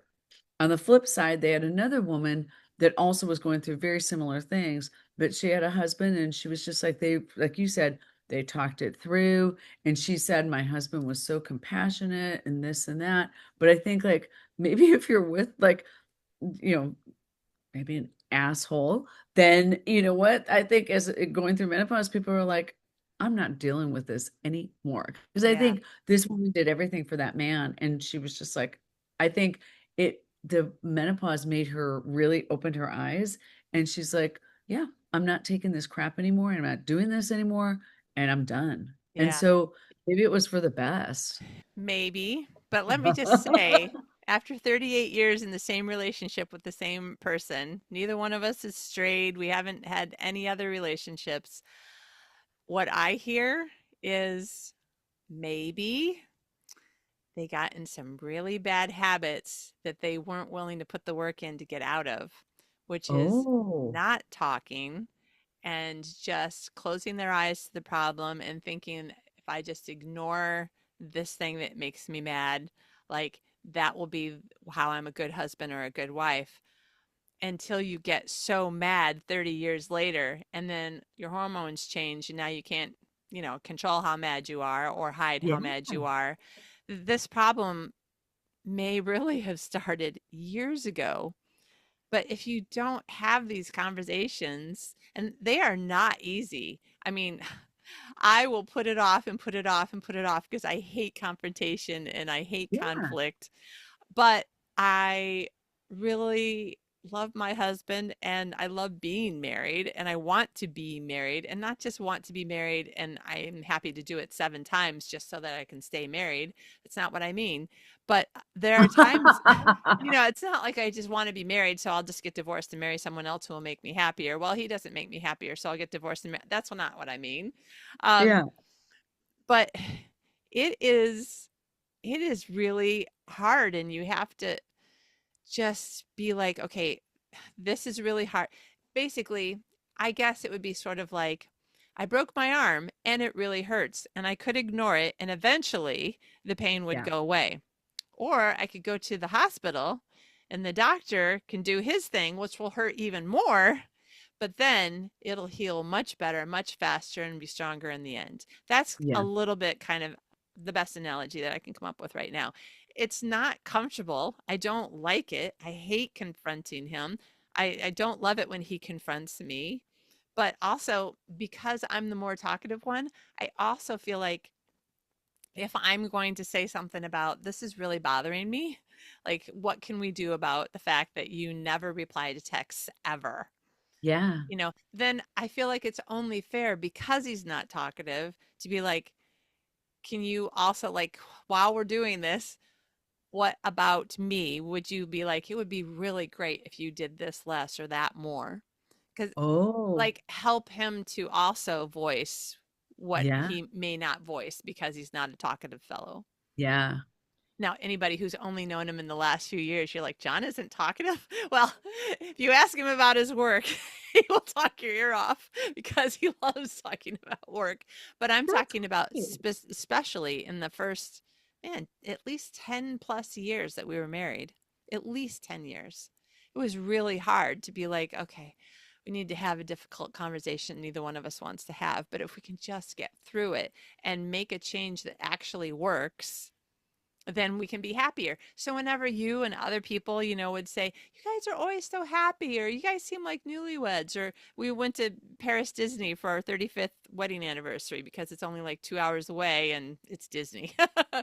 And Yeah. there's these people there who I did the math while we were standing in line because you're just standing in line and that can be boring.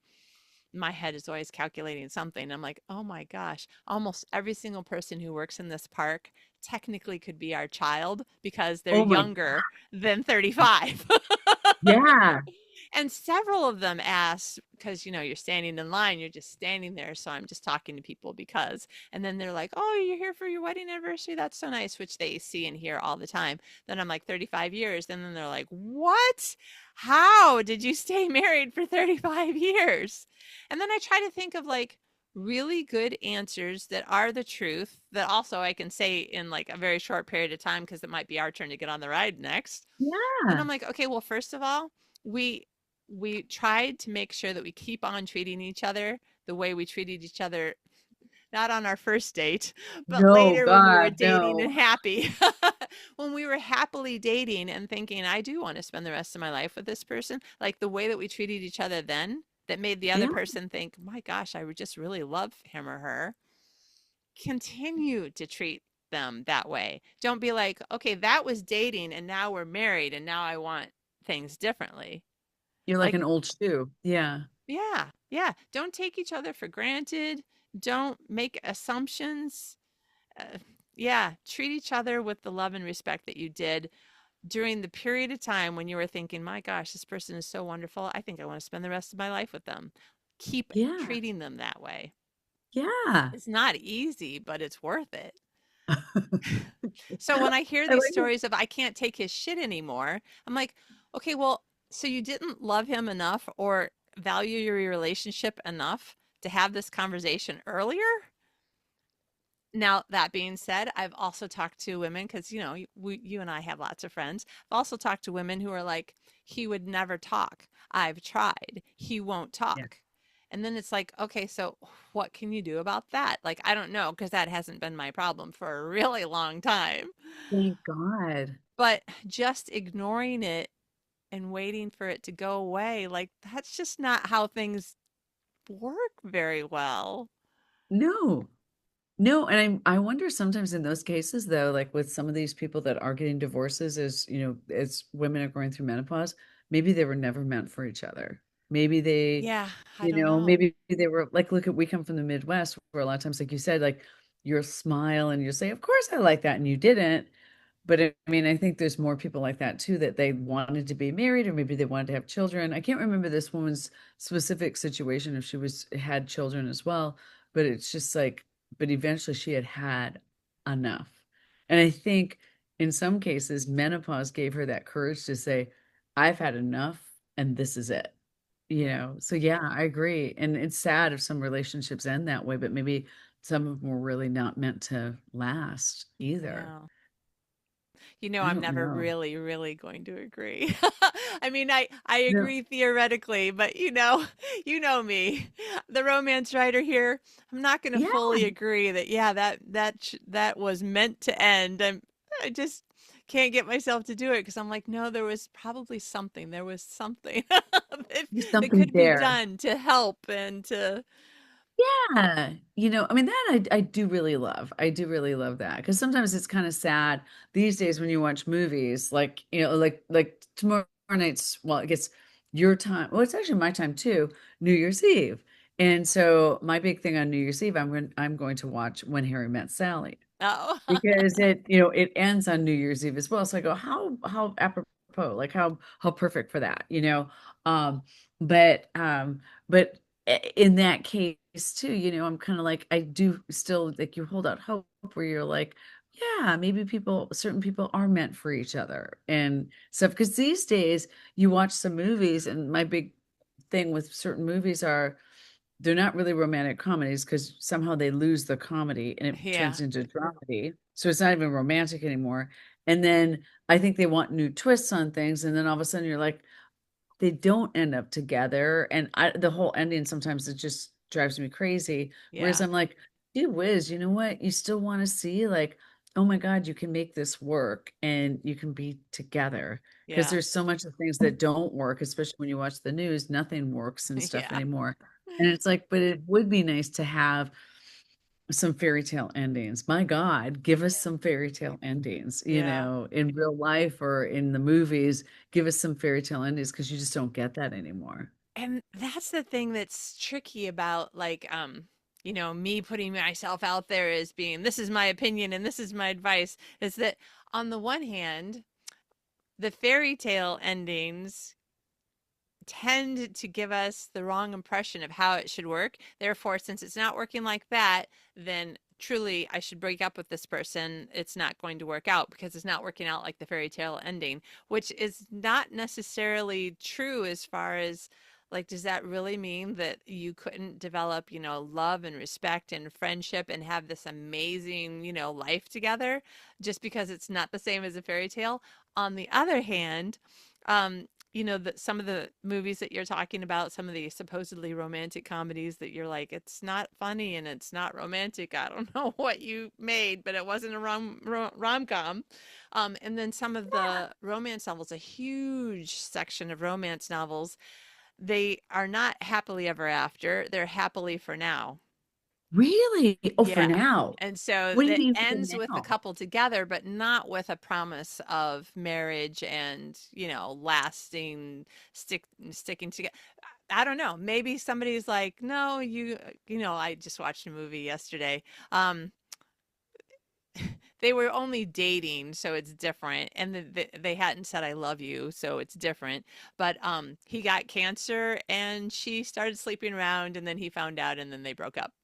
And I was like, yeah, you two were not going to stay together anyway. What movie was Okay, that? that is a teeny tiny part of a really awesome movie that I just watched. So like that's just a part of what happened. But it's called 50-50 with Lewis Gordon Lewis Love. What is his Oh, third rock from the Joseph, sun? What's his name? Joseph Joseph. Gordon, Joseph Joseph Gordon-Levitt. Gordon Levitt, Yeah, Joseph there Gordon we go. Levitt. Yeah. And I recognize her name when I see it in the credits. It's the girl who's the brunette singer in Pitch Perfect. Um she's in a Anna Kendrick? No. Anna maybe Kendrick. it might be Anna Kendrick. Yeah. I think she's the Okay. other main character. It's actually a fantastic movie. I cried through a lot of it. I'm like, "Oh my gosh, this is so great," or whatever. And Wow. see, now that's a movie where there are relationships that are broken that they don't get magically transformed into amazing. They get healed enough to be like, this is better than it was. Like I Wow. don't want to tell you a bunch of stuff, but he has parents, best friend, a girlfriend, a therapist, a doctor. There's a lot of people in his life. I'm not going to tell you who. Some of his relationships were not that great at the beginning of the movie. And so, for instance, the girlfriend relationship, that one just ended. That, you know, she started sleeping with another guy. So clearly she wasn't. She did try to help him out a little bit, but anyway, there are things. I don't want to ruin the movie in case somebody's going to go see it. There are other relationships that uh, you could tell you're like, oh, that relationship's not doing well. It actually got better and you're like, okay, this is good. And then there was another relationship where it looked like it was a great relationship, and then it kind of exploded a little bit, and you're like, oh gosh. And then something happened, and then it like really got like it was a strong, you thought it was a strong relationship, and then it looked like maybe it was not nearly as strong as you thought it was. And then something happens, and you're like, oh my gosh, now it's like a super tight, strong relationship. And you're like, oh my gosh, it's so, I want to tell you all about it, but I don't want to ruin the movie because I want you to go watch it. Oh 50-50. my God. I'm gonna have to watch that 50-50. Okay. Yeah. I've never seen that movie. Yeah. Wow. It just showed up Because on it is. Netflix over here.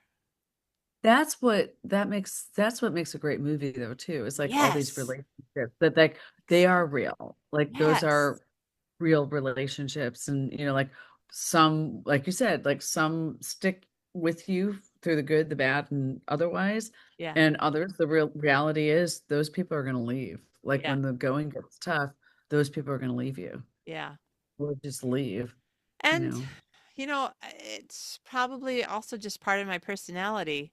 Like, when I find a car mechanic that I feel like he fixes what's broken, he listens to what I say, and even if it's not what I think it is, he finds out what I did hear, Yeah. where is that noise coming from or whatever. Then he tells me how I can avoid that noise. Like I remember our very first car, the mechanic was like, "Yeah, I found the noise. Um, Did anyone teach you like how to be a car owner? I'm like, no. And John and I both, I remember which car it was too, because it was our first car and we bought it together because neither one of us had a car before. Like I said, 19 and 20. Um, Yeah. Nobody taught us anything about being a car owner. We put gas in it and that was it. So then when the Yeah. car started making a noise, we took it to a mechanic. The mechanic basically had to kind of big brother his way through the conversation. He's like, okay, let me just open up the what's it called? Not bonnet, hood. Let me open up the hood. Good. He's like, this is this, and this is this, and this is this, and this is this. And what you have to do is every time you get gas or every other time you get gas, you want to pull out this stick, wipe it off, stick it back down in there, and then you'll see, and he was showing us, you'll see there's some liquid at the end, dark liquid. That's the color it should be. And you see these numbers written on the bottom of the stick? That's how much oil should be in your engine. And if there's not that much oil, this shows you how much oil to add.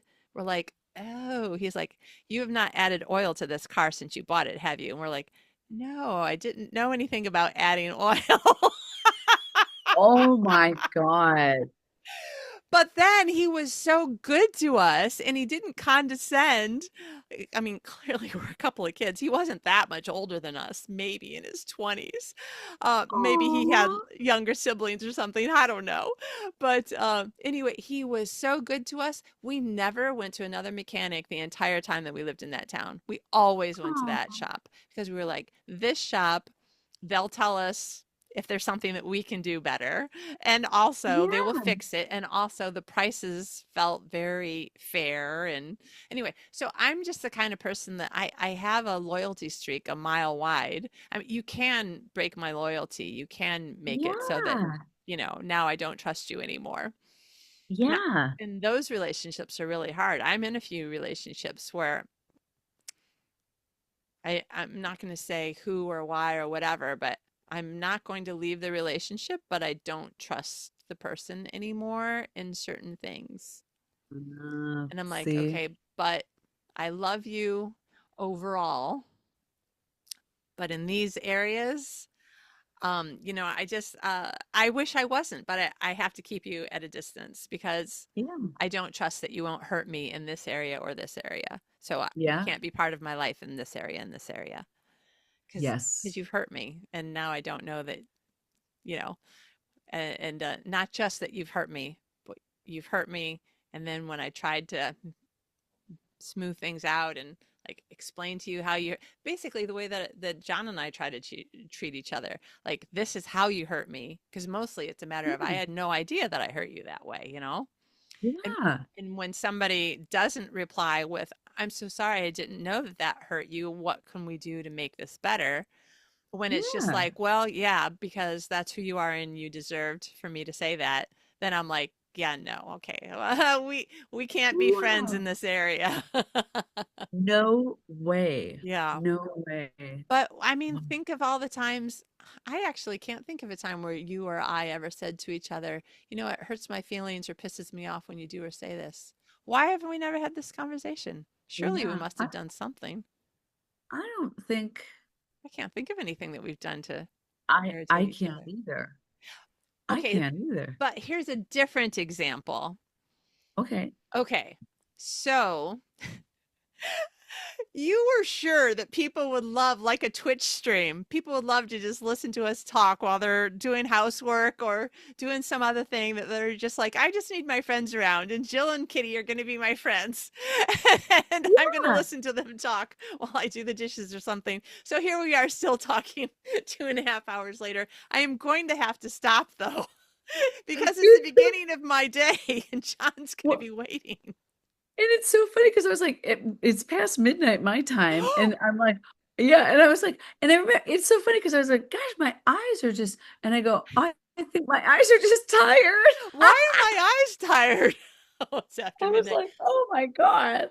Okay, Yeah. but here's the thing. This is kind of a great example of what I mean when it's like, just remember how much you love the person and ask yourself, what can we do about this? So, for instance, for the entire 20 some years that we've known each other, you are more often late than on time.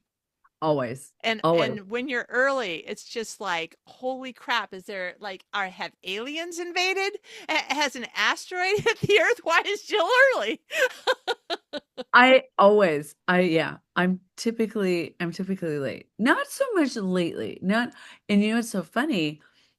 Lately, and I think it also is part of menopause, where I'm like, no, I'm going to start saying no to certain things because I would be late. Because, well, I'm optimistic. I think I'm optimistic. I'm like, Yeah, I can get this, and this done and then be on my way, and yeah, it's like, oh, yeah, I can do that. Or, and I have it happen several times where I'm running out the door, somebody catches me where I live or whatever and yeah, needs something. So then I'm like, oh, okay, I'll try to help you with that. Or they start talking. And I mean, I don't know why yeah, stupidly I'd be like, why can't I just tell them I am running out the door? I'm late. I'm sorry. I'd love to talk to you, but I can't. Now I yeah, do that. In the past, I wouldn't. And I'd be like, yeah, and then I'd be late. There'd always be yeah, certain, or it happened the other day. I got a call and I knew I shouldn't have picked that up, but I did. And then I was late. And yeah, I'm like, yeah, but sometimes you have to be selfish about not that, yeah. I mean, and the funny thing is, like, I don't primp and yeah, Right. it's not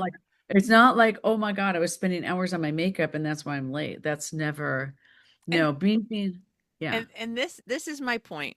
So, John and I and our other mutual friends like our Bible study or whatever, we have two choices: accept that there's a really good chance that you're going to be late, or not accept it. And what are we going to do if we don't accept it? We're going to not be friends with you, kick you out of Bible study, tell you if you can't be here by a certain time, just don't come. I mean, these are See things you that people later. do, you know? Yes.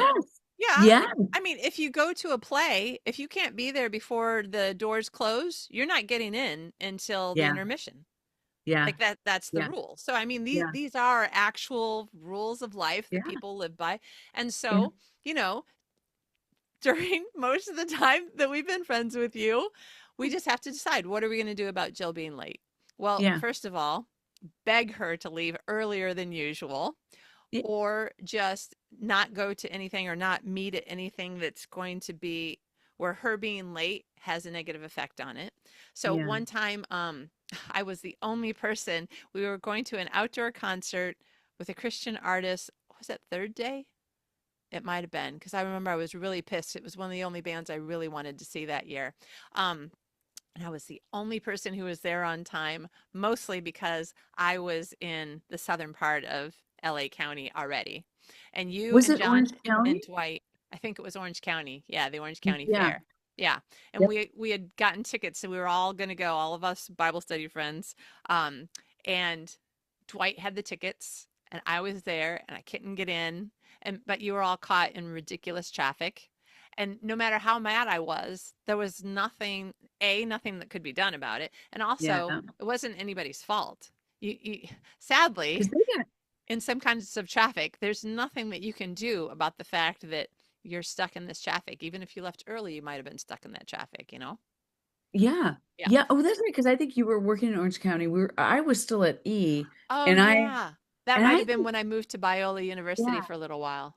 And I can't remember if, because I think Annie Annie and Mike or whatever, Yeah. but I can't remember if we all drove together or if I met you guys down there. So at least I think I kind of knew because it was hard to get off from Yeah. that job earlier. Like, Yeah. it was kind of set hours. So I think I knew I might be running late. So I was like, don't wait for me. But I remember hearing, well, Annie and Dwight and Mike, or, all the other people Yeah. got stuck in horrible traffic. Yeah. We still did get to see Third Day though, right? Because I I know that remember we saw part seeing, of the concert, but I was standing outside a wall so I could hear part of it. I couldn't see anything, and I was oh, like, I've paid for this and I can't yes, see it or hear it. yes. But The but days before you could transfer tickets, or yeah, they online. weren't electronic, they were Yeah, paper and yeah, yeah. yeah, they were all paper. But okay, so the concert itself isn't the point. The point is that sometimes things just aren't other people's fault, no matter how mad you are. That was my one point. Other things, it doesn't really matter. Like if you don't get to Bible study until closing prayer because you're at work and then traffic, A, there's nothing you could have done about it. And B, we can tell you not to come or we can just let you come. So, like, why not just join us and get there in time for prayers? Like, we I just don't have even, to make the decision. That's all I mean yeah, is that you need to make decisions about what's important to you, what matters to you, and do we love you more than yeah, how annoyed we might be about being late? Yes, we do. yeah, And you and Dwight and John, well, less you and me both, but still, it was always me. All five of you loved me more than how annoyed you were that I had to say goodbye to every single person in the 1,500 person church that we went to. yes, Because I just wait, let me just say goodbye to so and so. I didn't get to hug them yet. And every single one of you was waiting for me, but you loved me more than you were annoyed. And yes, that's what I mean in marriage is that yeah, not only pick your battles, but just choose, do I love you more or am I annoyed more? So when you were talking yeah, about that lady who was like, I'm just leaving his ass. I'm like, okay, so clearly right now you're annoyed more than you love. But like, yes, but how many times during the 15 or however many years she was married, 5 years, 30 years, how many times could she have chosen? Because once you choose, then you stop being so mad. yeah, You know what I mean? yeah, that's so true. Like That's so true. I just choose to love you no matter if you're going to be Yeah, late. And then yeah, like I don't care. I mean, I care. I might still care, and it depends on the thing, but mostly I choose to love you because you're my friend and I like being your friend. thank you. Thank you. Thank and you. and the same with other people, Yeah, like yeah. I really probably should stop talking because I just heard John make a protein shake, which I have no idea if that's what he wanted for breakfast or not. But he loves me more than he's going to be seriously irritated that he's not having breakfast with his wife Oh like my he God, yes. expected. Oh my God, yes. And Oh he my loves God. you, or Well, else he would have like thank made a you. point to be like, get off the phone with that Jill girl. Thank you. Thank you. I I have to say, and I am typically late, but I will say my dear friend Lauren used to always say, he's like, she may be late, but she will always show up. And that's when, Exactly. thank God, like he knew me well enough. He was like literally, if I didn't show up, he would know, like, you know how there are some people where you're like, I can't believe they haven't sent out the search party for so and so. And they're like, they do it all the time. They just don't show up. And I'm like, thank God that's not me. Like I will be there. Like it's like, no, no, you're gonna be there no matter what. Yes. And that Yeah. is exactly that. You're just continuing to feed into my point. Okay, so you have a thing where you're late, and there are the reasons that we've already discussed. Some of them maybe you can control, and some of them maybe you can't, and it doesn't matter because we're just talking about here's this thing. There's this thing about you. You can be late. You are often late. You used to be often late. There you go. That's what There I you can go. say with confidence. You used to be late a lot. Okay, but Yeah. but here's the thing. The reason why I know that you love me and you care about me is because you will text me, Yeah. because that is a courteous thing to do. That says, I respect and love you as well. And Yes. yes, I am late and I am sorry that I am, but I'm letting you know. Yeah. Because if you never did, if you were one, I don't know how close of a friend I could be with somebody who like just sometimes just didn't show up and didn't call and didn't text. Like, Yeah. how do I build a relationship with someone? So that is something that I couldn't do. I couldn't build a relationship with a husband or a friend who was like just No. never going to communicate. So if I married someone who didn't communicate when we were dating, still isn't communicating when we were married, then yeah, maybe I just and won't try and won't Yeah. change to just have. There are some levels of human decency and courtesy Ruthie.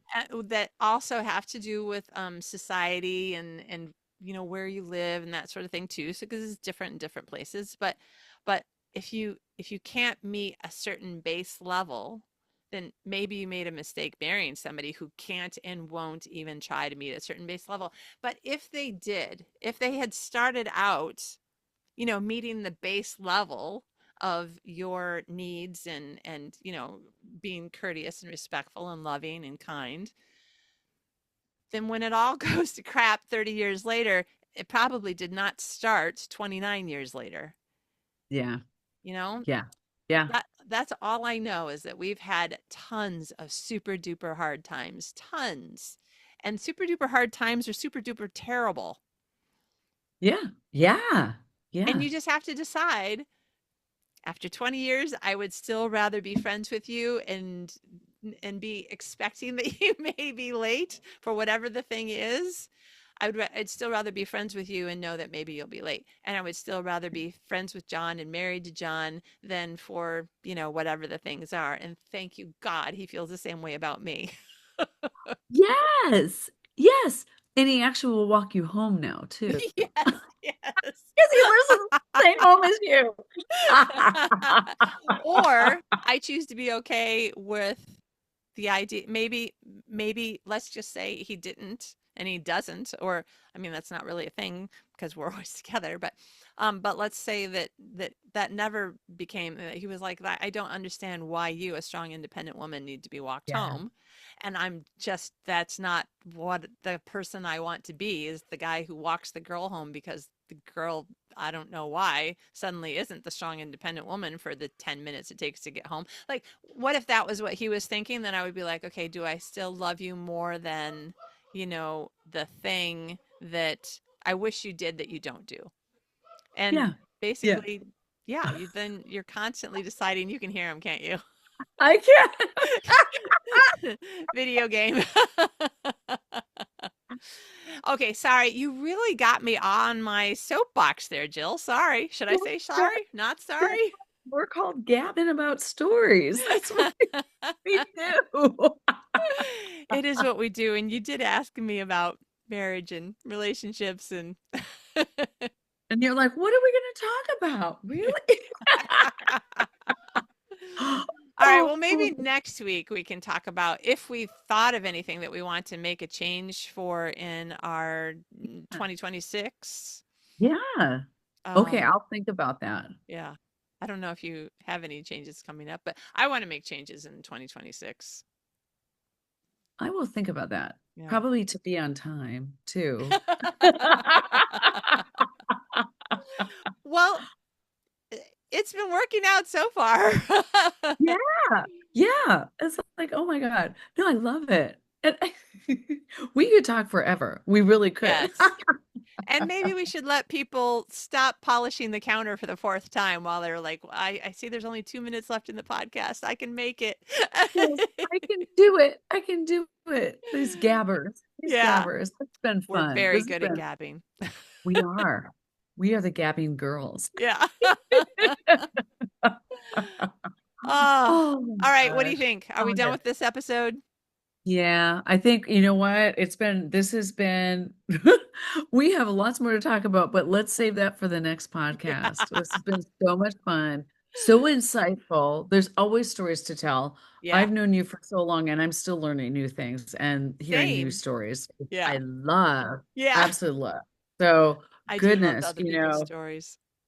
I do too. And we will have guests on too. We just Yeah. decided that on Yes, this we did. podcast. But Yeah. this episode that we will have guests on, but we Yeah. certainly hope that you all enjoyed this episode, and we have lots more to gab about next time, and we hope that we'll be gabbing with you again very, very soon.